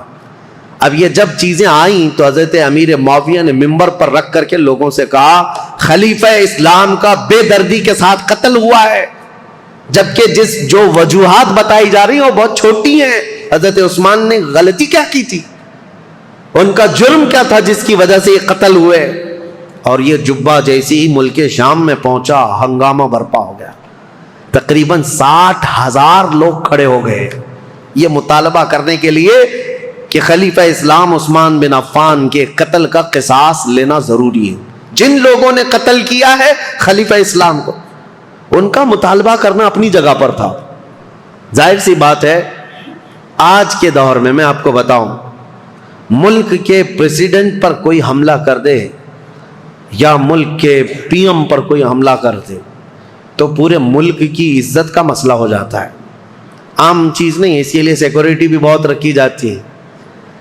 اور اگر ہو گیا تو اس کے بعد حالات کیا ہوتے ہیں؟ جو نیا بیٹھے گا اس کے لیے سب سے پہلا مطالبہ یہی کیا جائے گا جن لوگوں نے ان کا قتل کیا ہے پہلے ان کو پکڑو، یہ مطالبہ ہوتا ہے۔ ارے میاں پی ایم اور پریزیڈنٹ تو بہت دور کی بات ہے، ہمارے ہاں کوئی عام آدمی بھی مر جائے تو لوگ مطالبہ کرتے ہیں کہ قاتل کو پکڑو، کلر کون ہے اس کو سزا دو، یہ تو مطالبہ ہوتا ہی ہے، پروٹیسٹ ہوتے ہیں۔ تو حضرت امیر معاویہ کا مطالبہ بہت تیزی سے بڑھتا چلا گیا۔ اب دیکھیں میں حالات آپ کو سمجھا رہا ہوں، حضرت علی کے ساتھ کیا معاملات تھے۔ جیسے ہی مدینے میں آپ نے باغ ڈور سنبھالی، آپ کے لیے حالات یہ تھے کہ صحیح طریقے سے قاتل کون ہے یہ کسی کو معلوم ہی نہیں تھا، آج تک نہیں معلوم، تو کیونکہ اس گھر میں حضرت عثمان ابن عفان کی بیوی حضرت نائلہ اکیلی تھیں، وہ بہت پردہ دار عورت تھیں۔ انہوں نے بیان کیا حضرت علی کے سامنے کہ محمد بن ابو بکر چھت سے داخل ہوئے تھے، یہ تو میں نے دیکھا ہے، اور انہوں نے حضرت عثمان کی داڑھی بھی پکڑی تھی، لیکن حضرت عثمان نے ایک جملہ کہا تھا کہ تیرے باپ ابو بکر ہوتے تو یہاں تک تیری حرکت نہ ہو سکتی۔ یہ سن کر محمد بن ابو بکر چلے گئے اور دروازے پر کھڑے ہو کر وہ رو کر توبہ کرنے لگے، لیکن ان کے ساتھ انجان 2 آدمی بھی آئے تھے، میں انہیں نہیں جانتی ہوں نہ پہچانتی ہوں کون لوگ ہیں۔ اور اس کے بعد حضرت نائلہ جو حضرت عثمان کی بیوی اس وقت جو موجود تھی، وہ کہتی ہیں قتل ہونے کے وقت میں وہاں موجود نہیں تھی، قتل ہو گیا۔ حضرت علی کے سامنے یہ مقدمہ ہے، بڑا سخت ہے، کسی انجان کو قتل تو نہیں کر سکتے پکڑ کر کے پوری جماعت کو، ظاہر سی بات ہے آپ موب لنچنگ بھی ہو جاتی ہے تو اس پورے موب کو جو ہے نا سزا نہیں دیتے حکومت، پرٹیکولر ایک آدمی کون ہے جو مرڈر کیا ہے اس کو پکڑنا ضروری ہوتا ہے۔ موب کا جو حملہ ہوتا ہے یہ سب لوگ اس میں شریک ہوتے ہیں، سزائیں چھوٹی چھوٹی ہو سکتی ہیں لیکن مرڈر کا جو جرم ہے وہ سب پر نہیں آتا۔ اس وقت حضرت علی کے ساتھ یہ معاملہ تھا کہ حقیقت میں قاتل کون ہے یہ نہیں معلوم، تو سیدنا علی بن ابی طالب مدینے کے سارے صحابہ سے کہہ رہے تھے کہ میں بھی حضرت عثمان کے قتل کا قصاص لینا چاہتا ہوں، لیکن قاتل پکڑ کر کے تو لائیں۔ لوگوں نے کہا یہ مصر کے لوگ تھے، بلوائی تھے، ان سب کو پکڑ کے سزا دیجیے۔ حضرت علی کہتے ہیں وہ ایسی جماعت سے جن پر میرا قابو نہیں ہے، ابھی ابھی خلیفہ بنے ہیں اور مصر میں نیا اسلام ہے، یہ بلوائی یہ جتنے ہیں وہاں پر ایک فتنہ بھی پیدا ہو چکا تھا، تو وہ جدت پسند لوگ تھے، نئے نئے قسم کے اسلام میں آئے ہوئے تھے۔ حضرت علی ان مصلحتوں کو دیکھ کر خون عثمان کا بدلہ لینے میں آپ نے فرمایا کہ اس کو بعد میں حالات کے ٹھنڈے ہو جانے کے بعد لیا جائے گا، بس بات اتنی تھی۔ لیکن غلط فہمی بڑھتی گئی، اور یہ غلط فہمی کو ڈالنے والا کون تھا؟ اسی لیے میں نے کل آپ کے سامنے ایک نام بتایا تھا، عبداللہ بن سبا، ایران کا رہنے والا ایک یہودی جو اسلام میں آیا تھا۔ اس نے اپنا کام شروع کر دیا، مدینے میں جا کر اور دیگر جگہ پر ملک شام میں لوگوں کو بھڑکانا شروع کیا۔ پہلے تو حضرت علی کی حمایت میں بولتا تھا، اب حضرت علی خلافت پہ آئے تو حضرت عثمان کے قتل کا بدلہ لینے کے لیے ابھارنے لگ گیا۔ اب ہوا یہ کہ حضرت عائشہ صدیقہ رضی اللہ تعالیٰ عنہ، ان کا بھی کردار ہے تاریخ میں، ام المومنین ہے، زبان نہ کھولنا ان کے لیے بھی گستاخی کے لیے، ایمان برباد ہو جائے گا۔ ام المومنین رسول اللہ صلی اللہ علیہ وسلم کی محبوبہ ہیں، زوجہ ہیں، یہ حج پر گئی ہوئی تھیں، اور حج سے واپس آنے کے وقت حضرت عثمان کا قتل ہو گیا تھا، اور یہ خبر حضرت عائشہ کو پہنچ گئی۔ حضرت عائشہ کا مقام تھا صحابہ میں سب میں بھی، کیونکہ ام المومنین نے سب لوگ احترام کرتے تھے۔ حضرت عائشہ کے پاس جب یہ خبر پہنچی تو حضرت زبیر اور حضرت طلحہ یہ دونوں حضرت علی کے ہاتھ پر بیعت کر چکے تھے مدینے میں، لیکن حالات جب سنگین ہونے لگے تو یہ مدینہ چھوڑ کر مکہ چلے گئے۔ کون؟ یہ بڑے 2 صحابہ عشرہ مبشرہ میں، حضرت زبیر حضور صلی اللہ تعالیٰ علیہ وسلم کی یہ بھی بھائی لگتے ہیں، پھوپھی کے بیٹے ہیں، سگی پھوپھی کے بیٹے ہیں حضرت زبیر، جیسے حضرت علی چاچا کے بیٹے ہیں، حضرت زبیر پھوپھی کے بیٹے ہیں۔ تو حضرت زبیر اور حضرت طلحہ دونوں مکہ چلے گئے، اور یہ دونوں جا کر حضرت عائشہ سے ملاقات کیا پردے میں، اور ان کو حالات بتائے مدینے میں کیا کیا ہوا، حضرت عثمان کا قتل کیسے ہوا۔ حضرت عائشہ بہت جلال میں آئیں، کہا ہم جانتے ہیں عثمان بن عفان کے اخلاق اور ان کی کردار کو، سارے صحابہ ان کی پاکیزگی کی گواہی دیتے تھے۔ حضرت عائشہ کہتی ہیں میں وہ دن بھی جانتی ہوں جب رسول اللہ صلی اللہ تعالیٰ علیہ وسلم حجرے میں بیٹھے ہوتے، کئی لوگ آتے حضور اسی طرح لیٹے رہتے، جب عثمان آتے تو حضور اپنی تہبند سے ہی کر لیتے تھے۔ حضرت عائشہ کہتی ہیں میں گواہ ہوں، اور میں پوچھتی یا رسول اللہ عثمان کے آنے پر اپنی تہبند آپ پیر سے نیچے تک کرتے ہیں اور اٹھ کر بیٹھتے ہیں، کیوں ایسا؟ حضرت عثمان کے متعلق حضور نے فرمایا اے عائشہ کیا میں اس سے حیا نہ کروں جس سے اللہ کے فرشتے حیا کرتے ہیں؟ اللہ کے فرشتے جس سے حیا کرتے ہیں۔ میرے عزیز، حضرت عائشہ نے جب یہ کہا اور وہ جلال میں آئیں، واپس مکہ لوٹ کر آئیں، کہا جب مدینے کے حالات اتنے خراب ہو گئے تو اب کیا کرنا چاہیے؟ مکہ والوں کو جمع کر کے حضرت عائشہ نے ایک خطبہ دیا، اور اس خطبے میں آپ نے یہی فرمایا کہ عثمان بن عفان خلیفہ اسلام تھے، خلیفہ برحق تھے، ان کا قتل پورے اسلام کے لیے کلنک ہے، اس کا بدلہ تو لینا ہوگا، قصاص ضروری ہے۔ ورنہ اسلام پر یہ دھبا ہمیشہ کے لیے رہ جائے گا۔ حضرت عائشہ کی تقریر پر جوش آیا لوگوں میں، اور پھر مکہ والے بھی جمع ہو گئے۔ مکہ والوں نے سب آ کر کے حضرت عائشہ سے کہا کہ یہ بدلہ لینے کا طریقہ کیا ہے؟ حضرت علی خلیفہ ہو گئے اور انہوں نے سب سے بیعت لی ہے، لیکن طریقہ کیا ہے؟ حضرت عائشہ اب اس بارے میں مشورہ کر رہی تھی، ہاں طریقہ کیا ہے اس پر بھی تو سوچنا چاہیے کہ خون عثمان کا بدلہ لینا ہے، لیکن وہ قوم مصر کے رہنے والی ہے اور مصر میں ہماری پہنچ نہیں، کیسے؟ تو اس میں جب صحابہ کی میٹنگیں ہونے لگی مکہ میں، تو اب میں آپ کو بتاؤں یہاں سے ایک نئی جنگ کی ابتدا ہو گئی۔ حضرت عائشہ اپنی اونٹنی پر سوار ہو کر، پہلے لوگوں نے کہا کہ ملک شام چلتے ہیں، امیر معاویہ نے بھی خون کے بدلے کا اعلان کیا، یا پھر مدینے چلتے ہیں، لیکن ان دونوں رائے کو آپ نے، حضرت عائشہ صدیقہ نے چھوڑ دیا اور بصرہ کی طرف آپ روانہ ہو گئیں۔ بصرہ عراق کا ایک شہر ہے۔ اس بیچ میں کئی ایسے محتاط صحابہ ہیں جو اس جنگ میں شامل نہیں ہوئے۔ حضرت عائشہ جب جانے لگیں، کیونکہ میٹنگیں اتنی ہو گئی تھیں، اور جب لوگ یہ کہنے لگے کہ یہ بدلہ لینا تو خلیفہ وقت کا کام ہے، تو حضرت علی اس وقت بدلہ قصاص لینے پر تیار نہیں تھے، یا یہ فرما رہے تھے کہ ابھی اس قوم سے ہمارا پالا نہیں ہے، یا اس قوم پر ہمارا قابو نہیں ہے، ہم بعد میں بدلہ لیں گے۔ لیکن یہ مطالبہ شدت اختیار کر گیا۔ اب حضرت علی کو مدینے میں بھی آ کر خبر پہنچ گئی کہ حضرت عائشہ لوگوں میں جمع ہو گئی، اور انہوں نے خون عثمان کا قصاص لینے کا اعلان کر دیا۔ اور حضرت علی کو یہ بھی خبر مل گئی کہ امیر معاویہ کو جو ہم نے خط لکھا تھا، حضرت امیر معاویہ نے بدلے میں خط بھیجا جو بالکل خالی تھا، کچھ بھی لکھا ہوا نہیں تھا۔ حضرت علی سمجھ گئے معاملات سنگین ہے، یعنی امیر معاویہ نے وہاں سے اعلان یہ کر دیا ہے کہ پہلے خون عثمان کا بدلہ لیا جائے گا، بعد میں حضرت علی کی بیعت اور خلافت کا معاملہ ہوگا۔ اب یہ بظاہر ٹکراؤ والی صورت ہے، ایک طرف سے مطالبہ ہے شدت سے بدلہ لینے کا، اور ایک طرف حضرت علی مصلحت کو دیکھ رہے تھے، حکمت کو دیکھ رہے تھے۔ اس وقت حضرت علی کہتے ہیں اس خانہ جنگی کو، جس کو کہتے ہیں گرہ یدھ، اپنے اندر چلنے والی جنگ کو اگر خاتمہ نہ کیا جائے تو اس کا بہت بڑا نقصان اٹھانا پڑے گا اور ہمارا شیرازہ منتشر ہو جائے گا۔ حضرت علی مدینے میں لوگوں کو جمع کرتے ہیں، چلو ہم اس معاملے کو ٹھنڈا کریں گے۔ جب سب لوگ جمع ہوئے حضرت علی کے ساتھ، حضرت علی اب کوفہ کی طرف روانہ ہو گئے۔ حضرت علی کے ساتھ اس وقت 10,000 لوگ تھے۔ میرے عزیزوں، جب 10,000 لوگ ادھر ہیں، حضرت عائشہ کے ساتھ شروع میں 3,000 تھے، پھر راستے میں کئی لوگ شامل ہوئے، وہاں پر بھی 10,000 کی تعداد۔ اب 10,000 کی تعداد جب ہوئی تو اس میں سارے مخلصین نہیں تھے، کئی فتین بھی شامل تھے، ادھر بھی ادھر بھی، سبائی فتنے کے لوگ ادھر بھی تھے ادھر بھی تھے۔ اب حضرت علی رضی اللہ تعالیٰ عنہ یہاں سے نکلے ہیں اور مسلمانوں میں یہ بات پھیل گئی کہ 2 جماعتوں میں جنگ ہونے جا رہی ہے، ایک طرف حضرت عائشہ ہیں، ایک طرف حضرت علی۔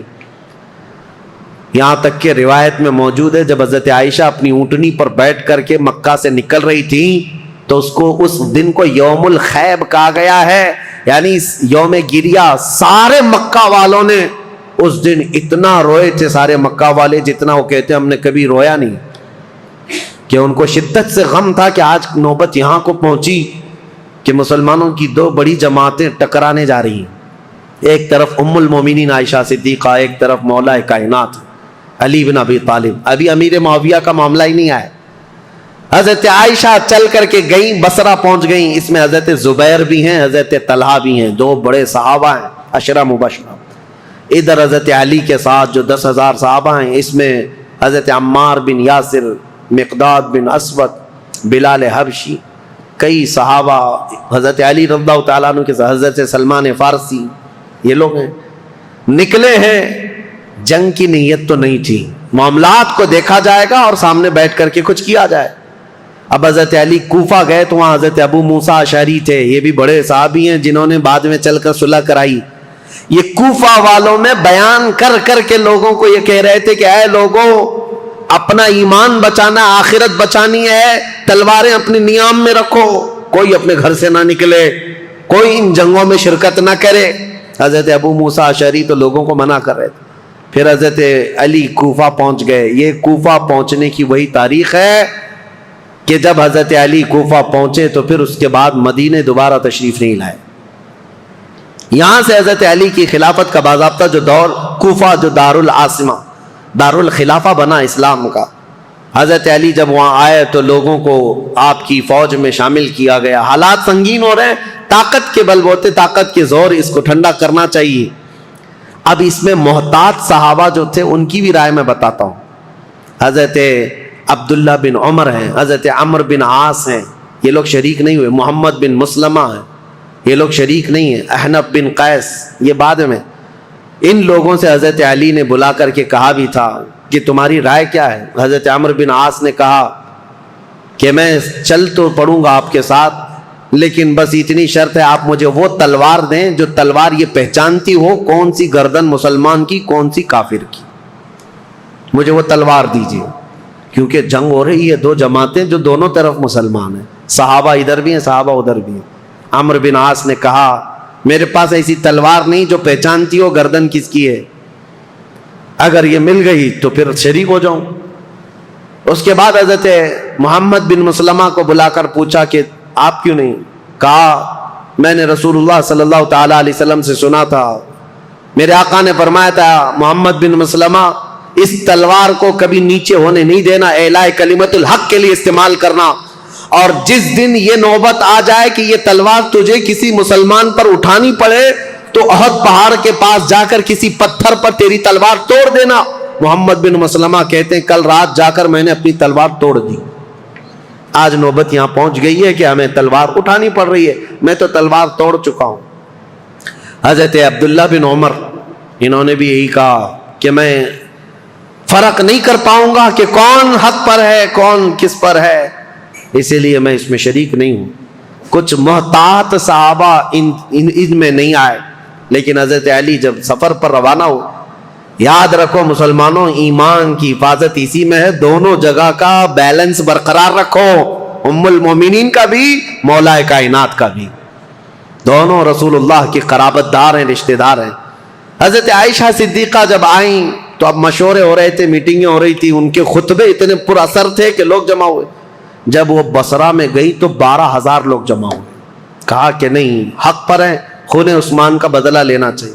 یہ حالات دیکھ کر کے ایک صحابی ایسے ہیں جن کا بہت بڑا رول ہے، حضرت قعقاع، یہ آئے، حضرت زبیر، حضرت طلحہ، حضرت عائشہ ان کے پاس آئے. کہا اچھا یہ میٹنگ بعد میں ہوئی، اس سے پہلے ایک حادثہ ہو گیا تھا. کیا ہے؟ بصرہ میں جیسی حضرت عائشہ پہنچی تو بصرہ کے جو گورنر تھے وہاں پر، تو جو گورنر تھے وہ حضرت علی کی طرف سے تھے، عثمان بن حنیف. انہوں نے کیا کیا کہ راستہ روکنا ہے ان کا، یہ تو لڑنے کے لیے آئے، تو انہوں نے فوراً ہی جنگ شروع کر دی، جبکہ حضرت علی کے آنے کا انتظار کرنا تھا. تو عثمان بن حنیف نے لوگوں کو اتار دیا، اور جنگ جیسی خالی راستہ روکنے کے لیے شروع ہوئی تھی اس میں 700 لوگ مارے گئے بصرہ کے. اب ظاہر سی بات ہے جب بصرہ میں اتنا بڑا قتل ہو گیا تو جو 12,000 لوگ تھے ان میں سے 6,000 لوگ پھر گئے. کہا یہ تو اپنے ہی لوگوں کا قتل ہو رہا ہے، یہاں اپنے ہی لوگ مر رہے ہیں. تو 6,000 لوگ جب چھوڑ دیے تو حضرت عائشہ کے پاس رات میں حضرت قعقاع آئے. حضرت عائشہ تھی، حضرت زبیر، حضرت طلحہ، یہ تینوں بڑے لوگ بیٹھے تھے. حضرت قعقاع آئے اور کہا دیکھیں کیا حالات بدلتے ہوئے یہاں تک نہیں پہنچے، آپ لوگ تو نکلے تھے عثمان بن عفان کے قتل کا بدلہ لینے کے لیے، لیکن مسئلہ یہاں تک پہنچ گیا کہ جو گورنر بصرہ کے ہیں انہوں نے راستہ روکا، اور ان کے راستہ روکنے کی وجہ سے جو جنگ ہوئی اس میں 700 لوگ مارے گئے. اب ان 700 لوگوں کے مارے جانے کا بدلہ اب کس سے لیا جائے گا؟ ان کا قصاص کس سے لیا جائے گا؟ اب آپ کے ایک ایک فوجی سے وہ قصاص لینا پڑے گا، اتنے مر گئے. تو ڈائیورٹ ہو جائے گا مسئلہ، کہاں آپ کس کام کے لیے نکلے تھے اور کس کام میں آ گئے. کل کو اگر گورنر بصرہ کے عثمان بن حنیف کا قتل ہوتا ہے تو پھر یہ مطالبہ بدل جائے گا. اب آپ کے بارے میں بھی لوگ یہ کہیں گے تم تو نکلے تھے عثمان بن عفان کے قتل کا بدلہ لینے کے لیے، لیکن تم نے اپنے ہاتھوں سے بصرہ کے گورنر کا قتل کیا، اب ان کا قصاص ہم آپ سے لیں گے. بات تو برابر ہو جائے گی. حضرت قعقاع کی یہ باتیں اتنی اثر کر گئیں، حضرت عائشہ نے کہا قعقاع جو کہتے ہیں بالکل سچ ہے، ہمیں جنگ نہیں کرنی چاہیے. ہمیں جنگ نہیں کرنی چاہیے. حضرت زبیر حضرت طلحہ کے پاس بھی وہ آئے, اسی طرح کی تقریر کی.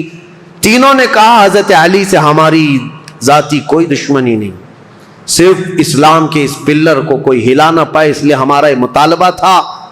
لیکن آپ کی بات صحیح ہے کہ اب یہ جنگ چھڑ جائے تو اپنوں کا قتل بہت زیادہ ہوگا.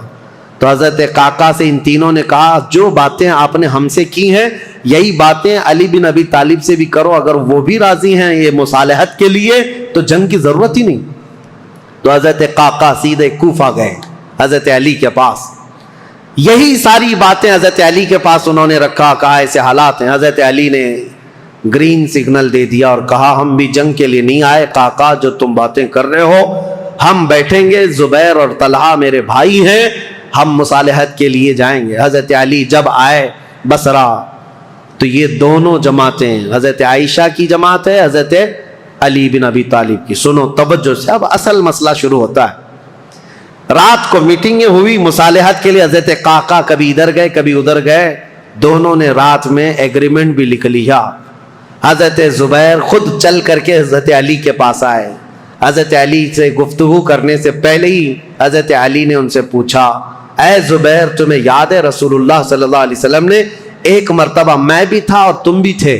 سنو حضرت علی حدیث سنا رہے, حضرت زبیر کو یاد دلا رہے, کہا میں بھی تھا تم بھی تھے, رسول اللہ نے تم سے یہ نہیں کہا تھا اے زبیر ایک دن تم علی سے لڑو گے اور علی حق پر ہوں گے, ایک دن تم علی سے لڑو گے اور علی حق پر ہوں گے.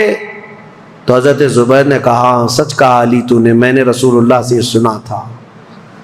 کہا حضرت زبیر اسی دن وہاں سے کہتے میں لڑنا نہیں چاہتا تم سے, نکل گئے. جیسے ہی حضرت زبیر گئے حضرت طلحہ نے پوچھا ان سے کیا بات ہے. حضرت زبیر نے کہا علی نے مجھے وہ حدیث یاد دلائی جو رسول اللہ نے میری زندگی میں کہا تھا, علی حق پر ہے, علی حق پر ہے. حضرت زبیر چل پڑے تو حضرت طلحہ نے کہا اے زبیر میں بھی اس فعل پر اس کام پر نادم ہوں, شرمندہ ہوں, میں بھی نکل چلتا ہوں. یہ رات کی خبر جو ہو رہی تھی حضرت عائشہ رضی اللہ تعالیٰ عنہ کے پاس پہنچی تھی. حضرت عائشہ کے ساتھ ایک معاملہ ہوا تھا راستے میں, وہ بھی میں تاریخ میں ہے میں آپ کو بتاتا ہوں. جب حضرت عائشہ کی یہ فوج چل رہی تھی مقام حواب ایک جگہ آئی جہاں کتے بھونکنے لگے. حضرت عائشہ نے فوراً اونٹنی کو کھڑا کر دیا اور پوچھا یہ اس جگہ کا نام کیا ہے. لوگوں نے کہا مقام حواب. تو ڈر گئی, کپ کپی آ گئی جسم میں. کہا ماں عائشہ سے دیکھا کیا ہوا کیا.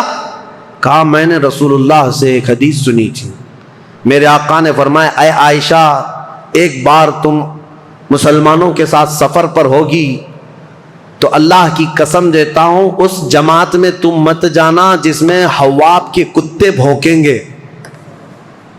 حضور سے میں نے یہ سنا تھا حواب کے کتے بھونکیں گے جس جماعت میں, اس جماعت میں جانا مت.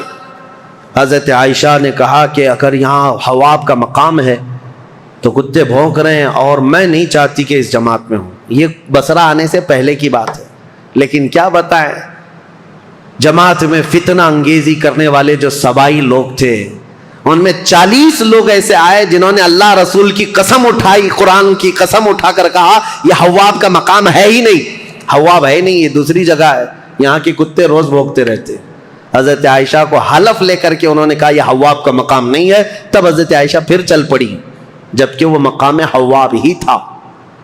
حضرت عائشہ جب بصرہ پہنچی تو اب حالات جو مصالحت کے ہو رہے تھے, رات کو ایگریمنٹ لکھ دیا گیا, لیکن جیسے ہی یہ سبائی 3 لوگوں کو پتا چلا دونوں جماعتوں میں صلح ہو رہی ہے تو دونوں لوگ دونوں جماعتوں میں صلح کی بات سن کر یہ سبائی لوگ جتنے جنگ میں شریک تھے سب کے سب بھڑک اٹھے اور کہا ہم یہاں تک صلح کرنے آئے ہیں, ہم تو ایک دوسرے کی گردن مارنے آئے ہیں, اگر یہ بڑے لوگ صلح کر رہے ہیں تو ہم تو نہیں صلح کریں گے. یہ فتنہ اٹھایا گیا اور صبح ہوتے ہی حضرت زبیر جا رہے تھے, اپنا سامان لے کر اس میدان سے نکل رہے تھے. ایک سبائی شخص آیا اور حضرت زبیر کو پیچھے سے نیزہ مار کر شہید کر دیا. رسول اللہ صلی اللہ علیہ وسلم کے بھائی, پھپھیرے بھائی, عشرہ مبشرہ میں سے حضرت زبیر جیسے ہی شہید ہوئے حضرت طلحہ دوڑتے ہوئے آئے کہ ظالم جماعت نے حضرت زبیر کو مار دیا ہے, رسول اللہ کے اس صحابی کا قتل ہوا, یہ پہلا قتل ہوا ہے. جیسی حضرت طلحہ ان کی لاش کے پاس دوڑتے ہوئے آئے، ان سبائیوں نے حضرت طلحہ کی بھی گردن مار دی. 2 عشرہ مبشرہ میں سے صحابہ تھے، قتل ہو گئے. اب ہوا یہ کہ جیسے ہی حضرت زبیر حضرت طلحہ شہید ہوئے تو یہ جو جماعت آئی تھی ان سب میں یہ اعلان ہوا کہ حضرت علی کے ساتھ جو جماعت آئی ہے انہوں نے وعدہ خلافی کی ہے، رات کو صلح کیا اور صبح قتل کیا ہے. اس اعتبار سے جنگ شروع ہو گئی. ادھر سے جو حضرت عائشہ کے ساتھ لوگ آئے تھے وہ جنگ میں کود پڑے اور ادھر سے جو تھے وہ بھی جنگ میں کود پڑے. یہ گھمسان کی جنگ چلتی رہی. اتنی سخت جنگ تھی، اتنی سخت جنگ تھی کہ ایک دن کے اندر 12,000 مسلمان قتل ہوئے. بہت سخت قسم کی یہ تاریخ ہے. یہ مجھے بتانا اس لیے بھی ضروری ہے کہ کوئی اٹھ پٹانگ تمہارے دلوں میں نہ ڈال دے. ہوا کیا تھا حقیقت یہ میں بتا رہا ہوں. لیکن حضرت عائشہ رضی اللہ تعالیٰ عنہ اب بات کرنا چاہ رہی ہیں حضرت علی سے، اور حضرت علی عائشہ سے بات کرنا چاہ رہے ہیں. بیچ میں راستہ ایسا جنگ کا گھمسان چھڑا ہوا ہے کہ نہ ایک دوسرے سے بات کرنے کا موقع مل رہا ہے. یہاں تک کہ حضرت عائشہ کا اونٹ جس پر وہ بیٹھی ہوئی تھی، اس کا نام ہی جنگ جمل ہے. جمل عربی میں اونٹ کو کہتے ہیں. نام ہی جنگ کا جمل رکھ دیا گیا کیونکہ اونٹ پر ایک جھوپڑی لگائی جاتی تھی کجاوا، اس میں حضرت عائشہ بیٹھی ہوئی تھی. اس اونٹ پر اتنے حملے کر دیے تھے، اتنے حملے کر دیے ادھر کی جماعت والوں نے کہ حضرت عائشہ کی حفاظت کے لیے جو ادھر موجود تھے وہ عزت قبیلے کے لوگ ان میں صرف اونٹ کی حفاظت کے لیے 700 لوگ قتل ہو گئے تھے. ایک گرتا تھا، دوسرا پکڑتا تھا، دوسرا گرتا تھا، تیسرا پکڑتا تھا، لیکن ان جان بازوں نے اونٹ کو گرنے نہیں دیا. حضرت علی رضی اللہ تعالیٰ عنہ نے پھر حکمت کے ساتھ فرمایا کہ یہ جنگ ختم ہوگی اس وقت جب یہ اونٹ بیٹھے گا. تو اپنی ایک معتمد جماعت کو جو اہل حق تھے ان کو بھیجا کہ جاؤ تم کسی نہ کسی طرح سے اونٹ کو نیچے پیروں کی طرف سے کچھ زخمی کر دو یا کسی طرح اونٹ بیٹھ جائے. وہ گئی ایک جماعت حضرت علی کی طرف سے، جنگ کے لیے نہیں. انہوں نے کسی نہ کسی طرح اونٹ کو بٹھا دیا. جیسے ہی اونٹ بیٹھ گیا ام المومنین نیچے آئیں. اگر حضرت عائشہ صدیقہ کے ساتھ کچھ بھی ہو جاتا امت میں بہت بڑا فتنہ ہوتا. رسول اللہ کی زوجہ کے ساتھ اگر کسی نے ہاتھ بھی لگایا ہوتا اس وقت بڑا مسئلہ ہوتا. حضرت علی کے لیے کتنا بڑا چیلنج تھا یہ. ان کی خلافت کے دور کا سب سے بڑا چیلنج ہے. ایک طرف ام المومنین کی عزت کو بچانا ہے کیونکہ پورے مومنین کا وقار ہے، رسول اللہ کا گھر ہے. تو حضرت علی نے گرنے نہیں دیا. اور اس کے بعد حضرت علی رضی اللہ تعالیٰ عنہ نے پیغام بھیجا حضرت عائشہ کو کسی نہ کسی طرح سے اس کجاوے سے نکال کر لایا. جیسی نکال کر کے لایا گیا ام المومنین رو رہی تھی. حضرت علی کرم اللہ وجہہ الکریم وہاں گئے تو ان کی آنکھوں میں بے اختیار آنسو تھے، پھوٹ کر رو رہے تھے کیونکہ جانتے تھے ایک ہی گھر کے ہیں. حضرت علی رضی اللہ تعالیٰ عنہ سے سب سے پہلے حضرت عائشہ کھڑی ہوئی، کہا اے علی بن ابی طالب، صرف ایک غلط فہمی کی وجہ سے یہاں تک معاملہ پہنچ گیا. حضرت علی نے کہا ماں عائشہ صدیقہ آپ سچ کہتی ہیں کہ غلط فہمی نے یہاں تک پہنچا دیا. دونوں کے وہی جملے تھے. حضرت عائشہ کہتی ہے میں ہرگز نہیں چاہتی تھی کہ خون مسلم بہہ جائے، کسی مسلمان کا قتل ہو جائے، لیکن اتنا بڑا معاملہ پیش آیا. دونوں یہ عظیم صحابہ، وہ زوجہ ہیں، یہ صحابی ہیں، داماد ہیں، رونے لگے. اس معاملے پر بہت گریہ وزاری کی. اس کے بعد مولا کائنات علی بن ابی طالب بیٹھے ہوئے تھے. ایک شخص آیا حضرت زبیر کے قتل کا پیغام لے کر آیا. کہا حضرت زبیر کو نیزہ مار کر شہید کیا گیا ہے.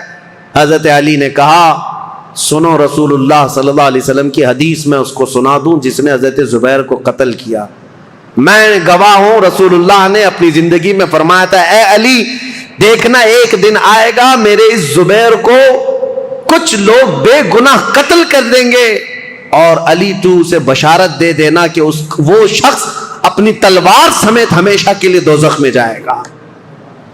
حضرت علی نے کہا بشارت ہو تجھ کو ابن صفیہ کا قتل کرنے والے، کیونکہ حضرت زبیر کی ماں کا نام صفیہ تھا جو رسول اللہ کی پھوپھی، ان کے قتل کرنے والے کو حضرت علی نے جہنم کی بشارت دی. اور ادھر حضرت علی کی رضی اللہ تعالیٰ عنہ کی جماعت میں جو صحابہ تھے ان میں بھی بہت سارے قتل ہوئے. لیکن میرے عزیزو یہ غلط فہمی شیطان کی طرف سے ڈالی ہوئی